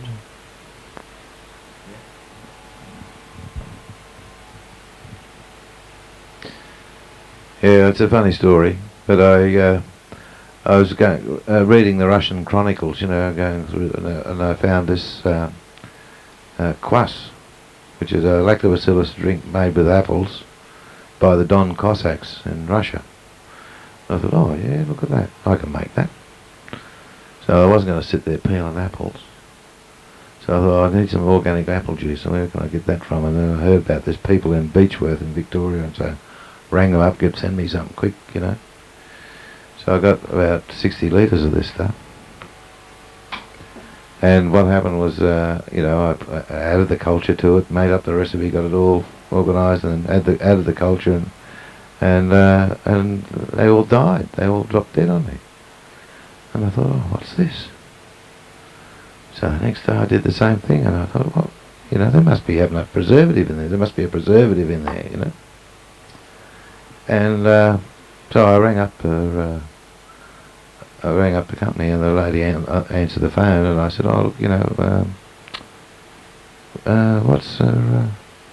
what's the preservative you're using? You got a preservative in there? And she said, yes. I said, what is it? She said, ascorbic acid. That's vitamin C, And I thought, oh yeah, oh all right, okay. Thanks very much. Don't send me any more. I didn't say that. But so I realised then, like every time you're drinking fruit juice and you go and look at the labels, it's everywhere. So then I had to set about inoculating them against ascorbic acid. So it was one more thing to the list.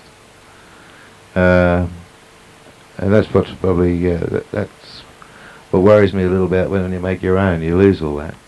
Because you can only get away with it doing it once. It's a continuous process. Because each new lot of bacteria are a new bacteria, so you need to be able to,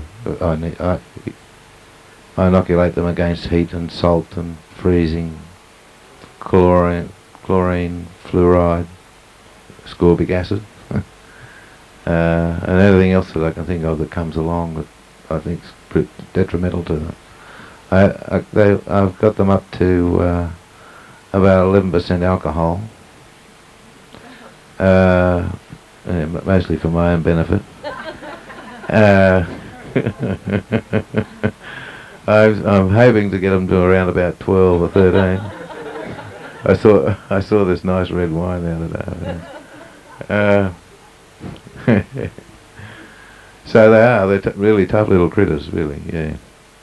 But they play such an important part of cleaning us. That's an incredible story about how they clean. Because, our little receptors would take on all, what do they call them, John? Them little things down in our tummies, that pick up the nutrients. Yeah, that's right. Yeah, silly me. They keep them all clean and spotless, and everybody's... Yeah, you want to ask a question?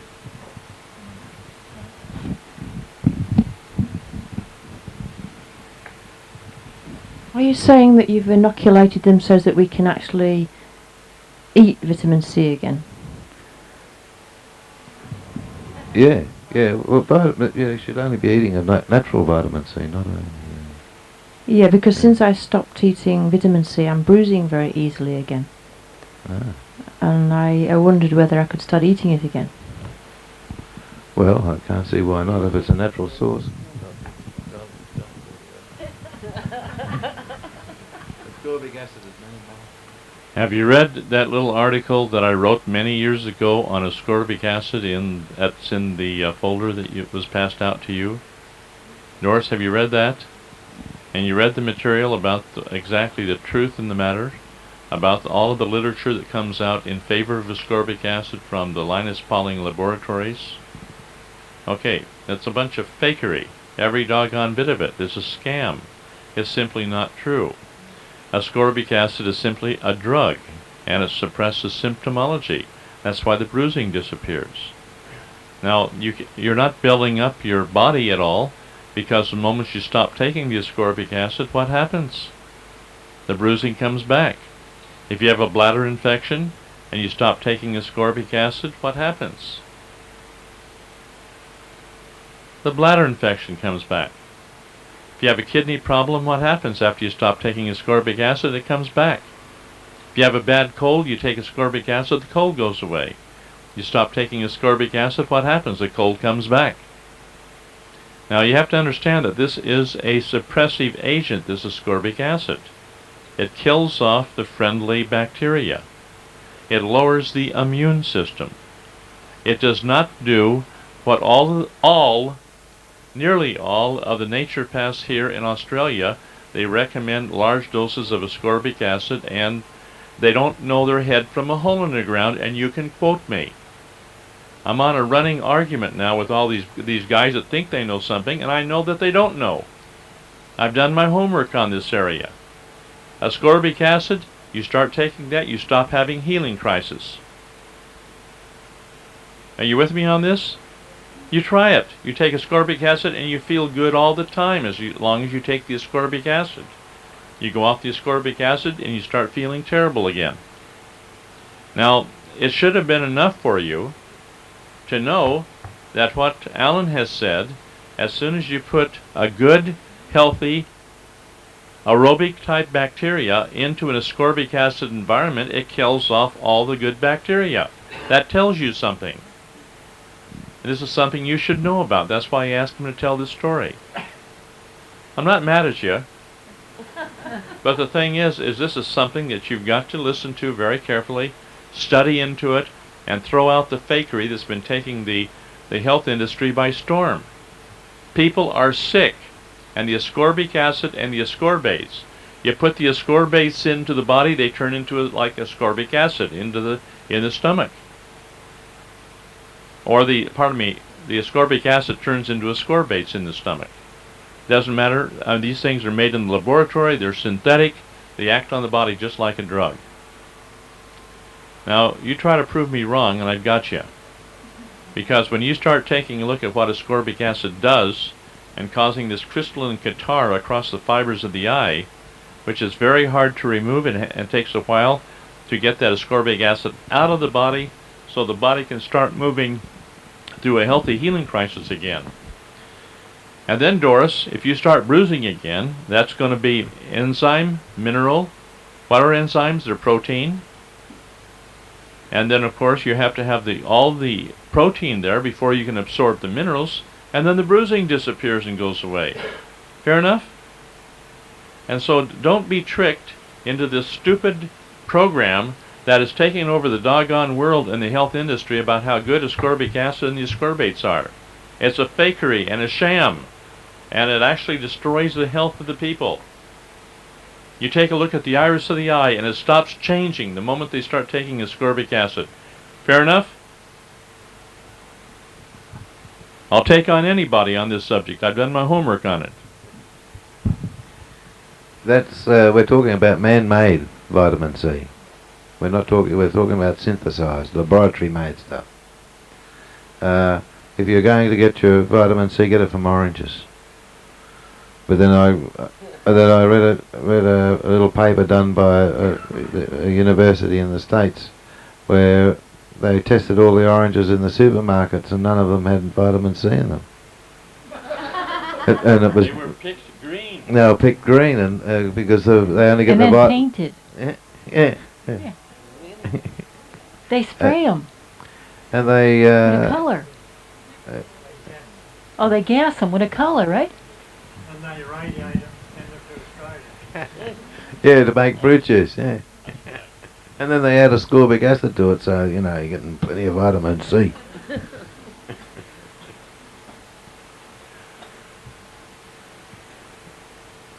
There's another thing that Go ahead, Al. I was just going to add about two of the really bad synthetic amino acids. Is because tryptophan, L-tryptophan, is known carcinogenic. We can't send any of our products to like grains and greens or whole grain powder or anything to Canada because we have tryptophan in it. But it's a natural tryptophan, and it's banned. It's a banned L-tryptophan, which it means is laboratory made, man-made, is banned in Canada because of it gives cancer to rats. Now there's another one that's been banned too that's still being used in Australia and has been used in bread manufacture, and that's L-cysteine. And it's been banned in Europe and England and and in America, but it's still being used here. On that note, I would read all your labels because it's in a lot of other things too. If you start looking at the in the supermarket, when you're reading the labels, you'll see that a lot of these synthetic amino acids are in some of the products.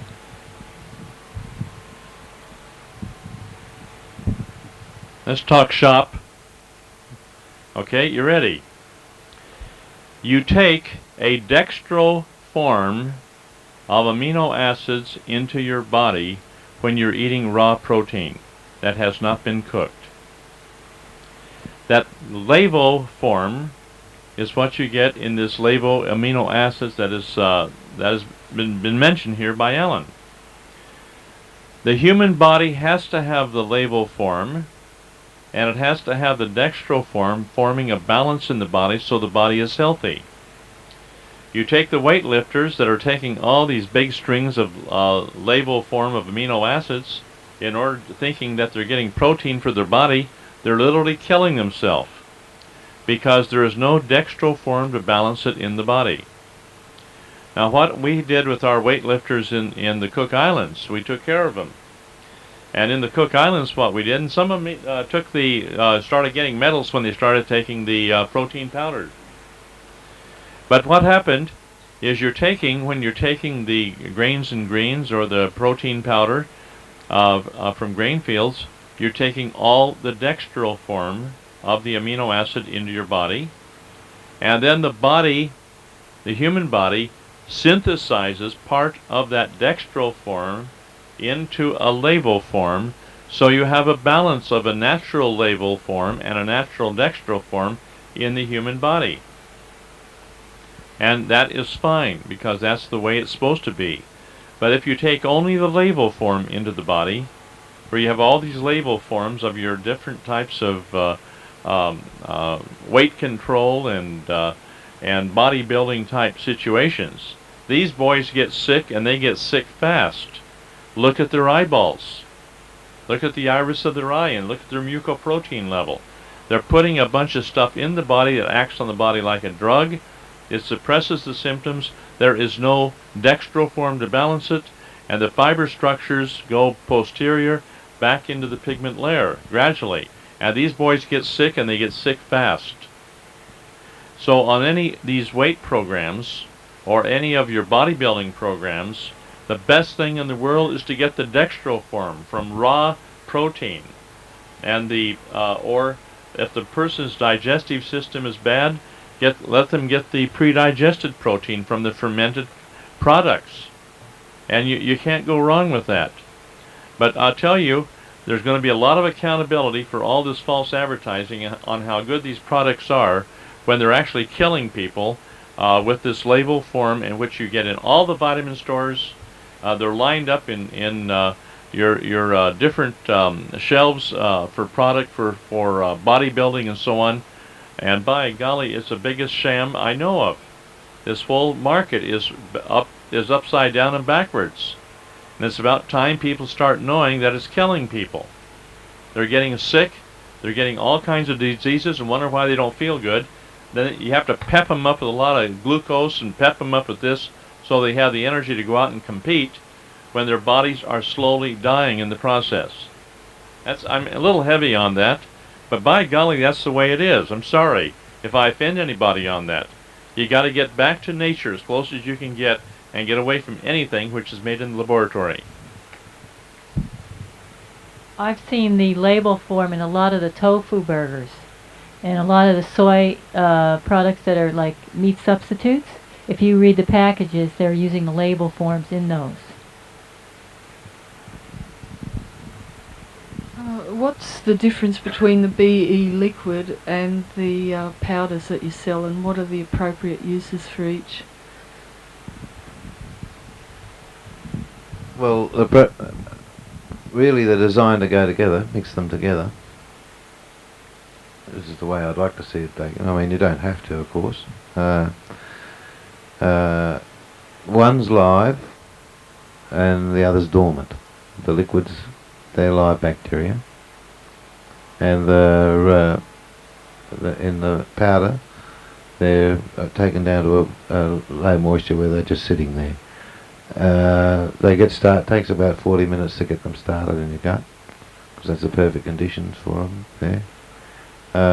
And within 4 hours they're multiplying. Like whatever you've taken, they'll probably would have quadrupled that in about 4 hours. Yeah. So that's the difference between the two. One's a super concentrated form of what you're getting out of the bottle. Have you got a recipe for mixing smoothies? No? Yeah.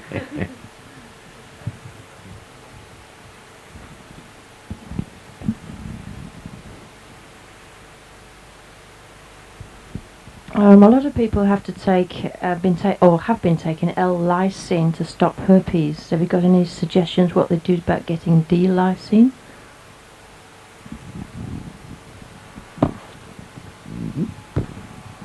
Plenty of grain fields. Heaps of grain fields. Yeah. Well, lysine is one of the major ones in our products. But it's not just lysine. I realise that. Yeah, shouldn't get the herpes in the first place.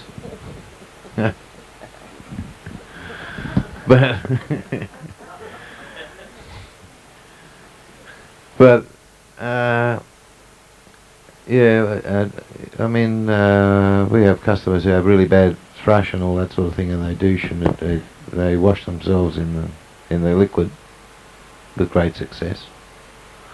But mostly it's in the diet that you need the lysine. I have heard that they get from the L-lysine they're getting relief, but then I think, as John says, as soon as you stop taking it, it all comes back again.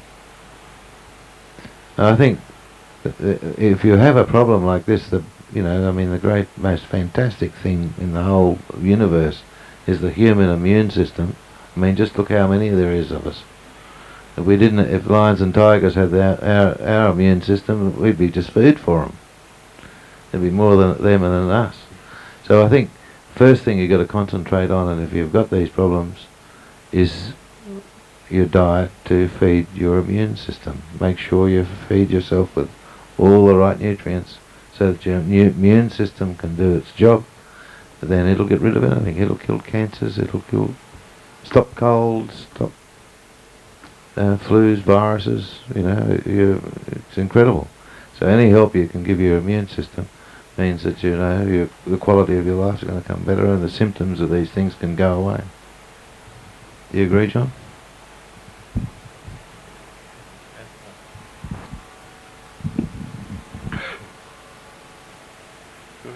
Somebody had a question here.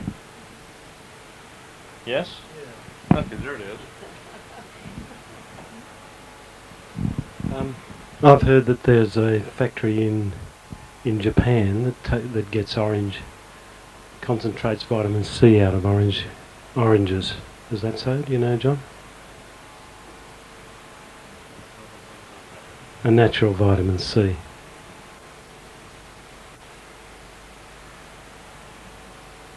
Yeah, but that'd be just orange concentrate pressed into tablets, because that's all it is, and then they charge like Leonard Bulls for it. Yeah, you know, like yeah. Well, it depends where they're getting the orange concentrate from, but that's the best way of having it, is your oranges. You know. Yeah. Vitamin C has 22 different factors. Ascorbic acid is only one of those factors. If you take ascorbic acid into your system, it throws the whole body out of balance because the other 21 factors just simply are not there. And I don't know about the concentration of this material, but vitamin C is lost if there's the least little bit of heat involved in the processing technique. And if they're making it in tablets, I can't see how they can avoid the heat. Because that was the biggest problem, because I wanted to tabletize our products. Two things happened, was that one, they needed a moisture content of 3%. Well then if I got 3%, then I've lost my bacteria, that kills them, because there's not enough moisture for them to live. And the other thing was that the pressure, that when they pressed it, it raised the temperature to 55 degrees Celsius, so, you know, it just destroyed the product anyway, so it's still a powder.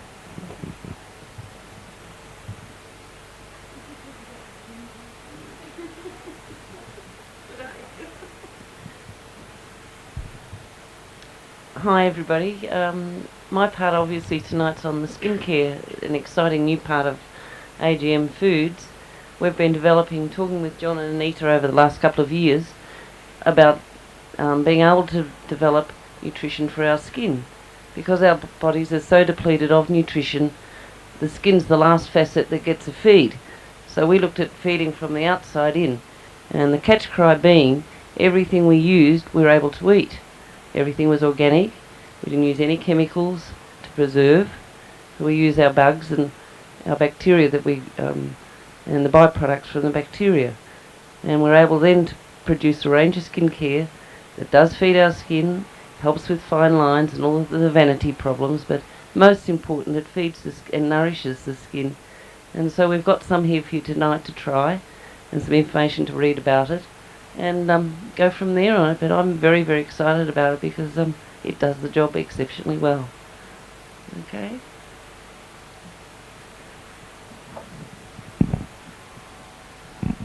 I'm very excited about it too because it does the job exceptionally well. Oh, you've been using it? Yes, I've been using it. And you don't know me, but I know you from your videos, and I have sort of monthly discussions with Nancy. Yes, yes. Thank God for Nancy. But you'll find in one application, you'll notice the difference to your skin. Cleans the skin properly, so you'll see all the dead skin.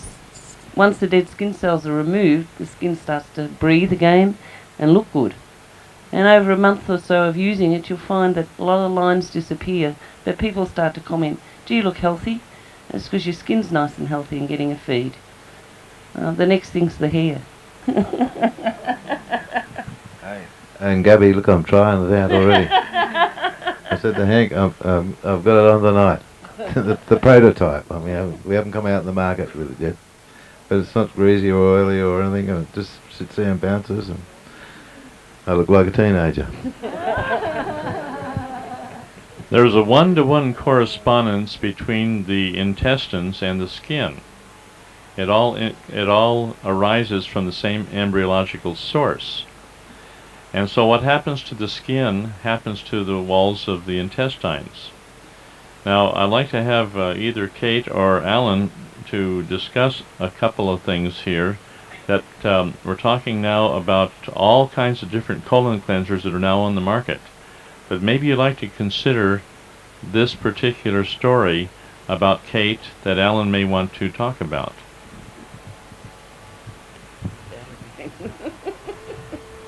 No, you can. No, you do. Yeah. Yeah. Oh, you're going to get to know Kath now. You're going to get to know her on the inside. She had, what was it, 1993. Kate had a hysterectomy,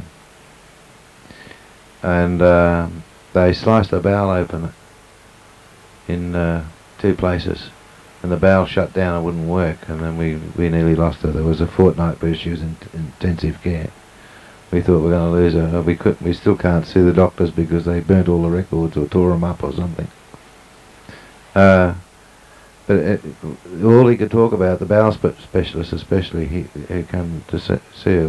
The one thing he wanted to know, why a woman of her age had a pink bowel of a 20-year-old.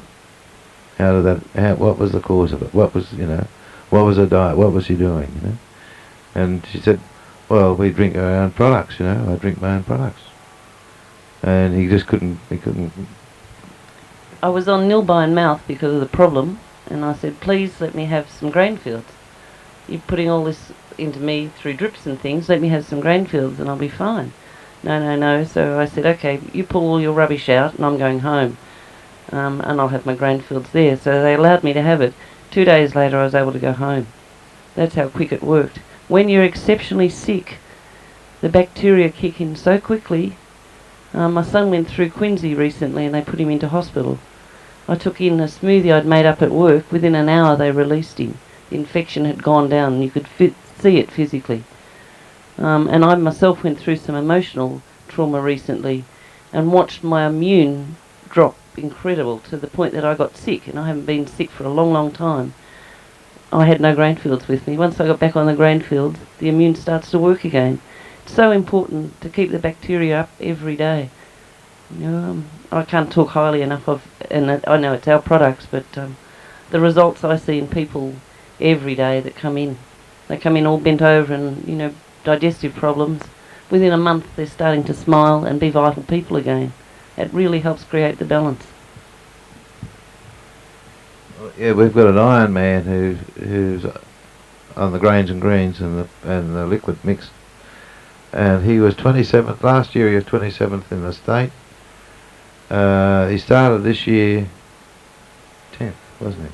And he's won his last 10 races, or 7 races. Isn't it? Last 7 races he's won. And he puts it on. Pats me on the back. That's good.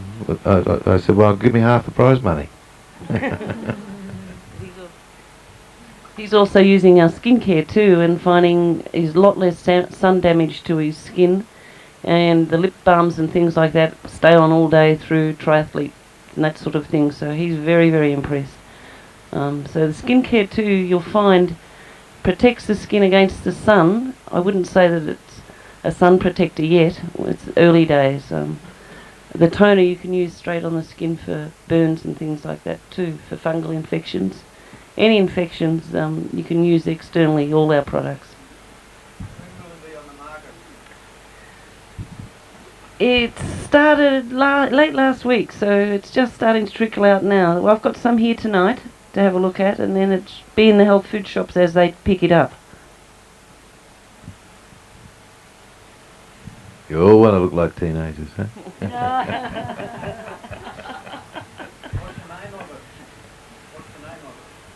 Grainfield Skin Food.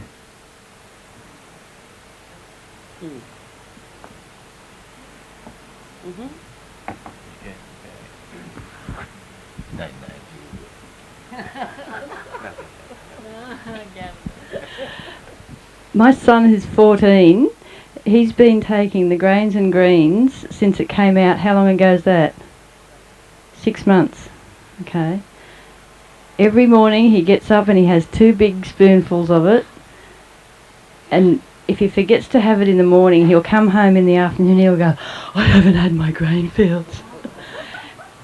It's real energy food. And I find if I don't have it, I'm really depleted by the afternoon if I don't have it in the morning.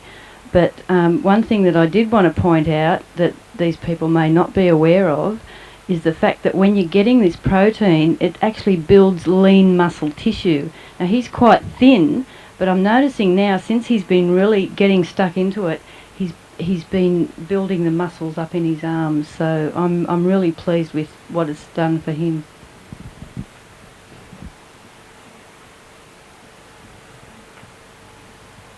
Yeah, well, that's the best time of the day to have it is for breakfast. You know, have a nice big smoothie for breakfast. I do it to myself all the time.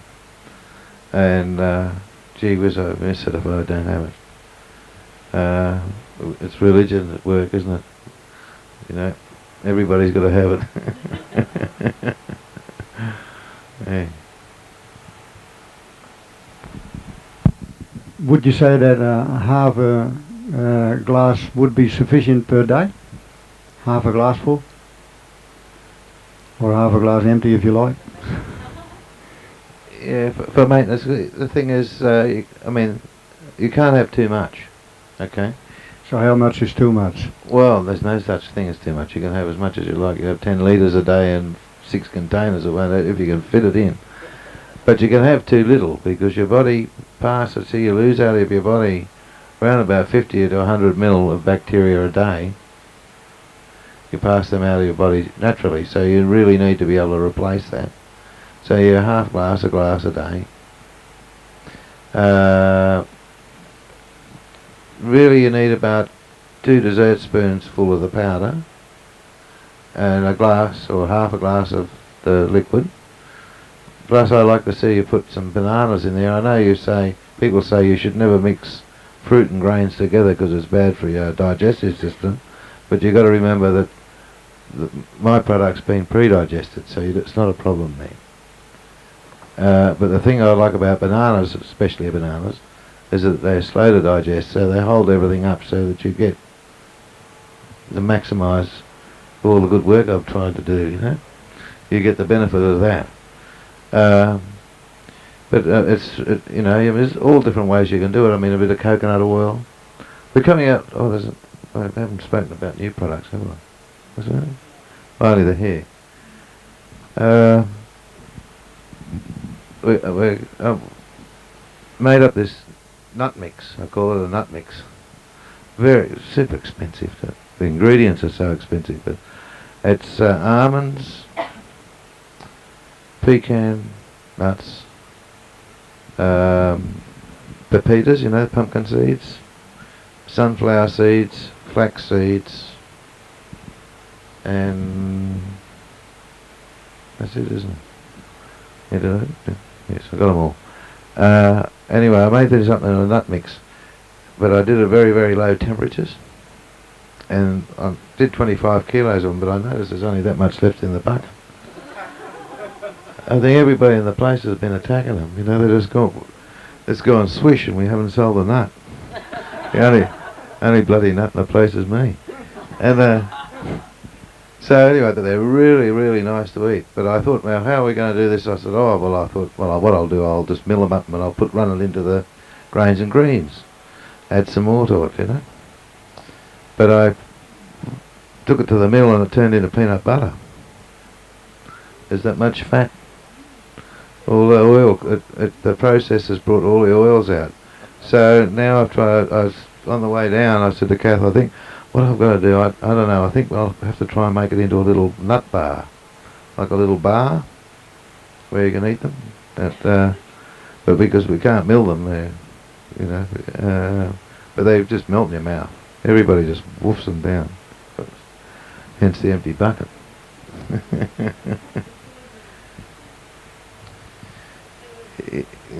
Yeah. Some people really like them, and others thought they were disgusting. Yeah, so he didn't get much further with that. Yeah.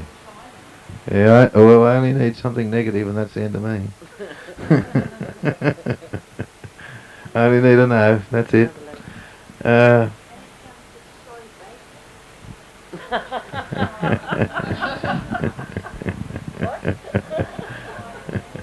I think you're having a go at poor old Johnny. Leave him alone. He's been giving you the lecture on the pig, hasn't he? That's Mama Anita. Yeah, that's. I did cashews as well, but they became. It's too delicate a flavour. You can't get the real cashew flavour. I think you got to roast them to get that flavour. So maybe they need to be roasted, but I'm not going to do that.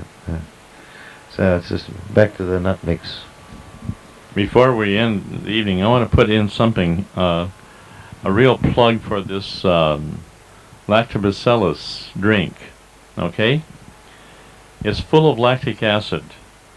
And on the handout, I understand you're handing out something tonight? Yeah. Okay? In that handout is something where I've done my research over the last, I said 15 years, it's been over 20 years since I've been doing my research on protein.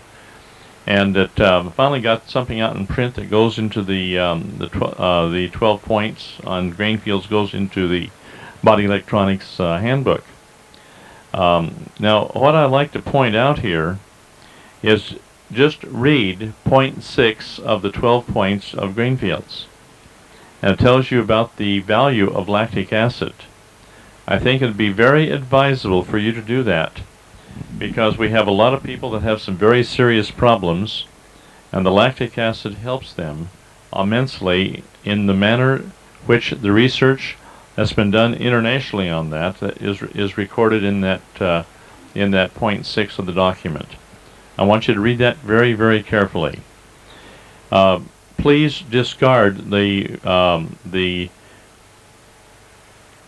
printout somebody has done, which is full of all kinds of mistakes and errors, and take that 12 points on grain fields, which has been put out here, and discard the other one. It's just full of so many errors, it's very embarrassing for me to have even in print. But the one that I have written is right there in print, and read that through completely, and I think that you'll be very, very happy with the research that's been done. On the front cover of that booklet that Kath has put together is my grandmother on the wheat farm, where Canberra is. Where Canberra was, or where Canberra is now, they had a wheat farm there, and she's loading the sheaves of wheat onto the back of the truck. And anyway, that's my grandmother. So when you see it there, and you say, what's this old lady doing there with this old truck? Well, that's my grandmother on the wheat farm, mate. They used to work those days, ladies.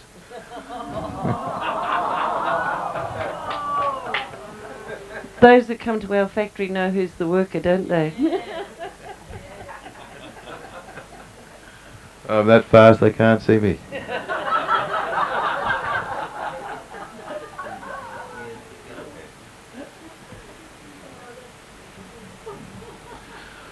Well, we've got products there. If anybody wants to take some products now, Jason, is Jason here tonight? Yeah, Jason. Jason is going to look after all the Gold Coast area for anybody who wants any BE products, or the BE, or any of the Grainfields products.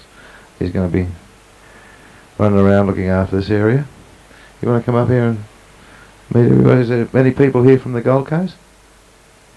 Not one potential customer, Joseph. Look at that.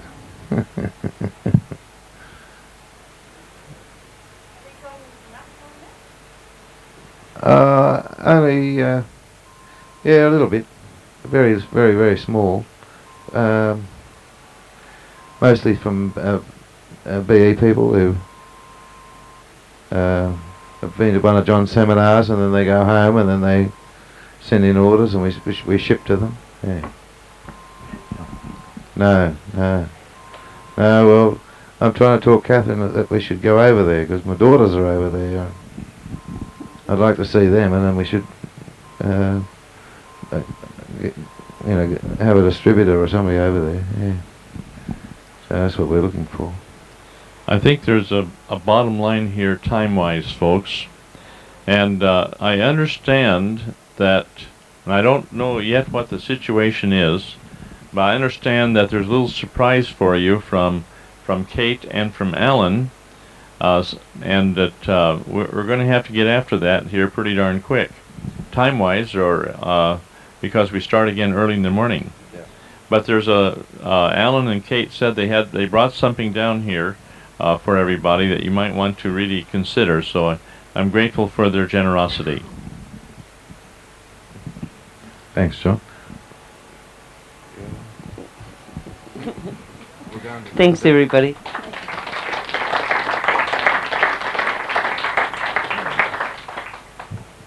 How do you want everybody, Alan? All cashed up and ready to buy.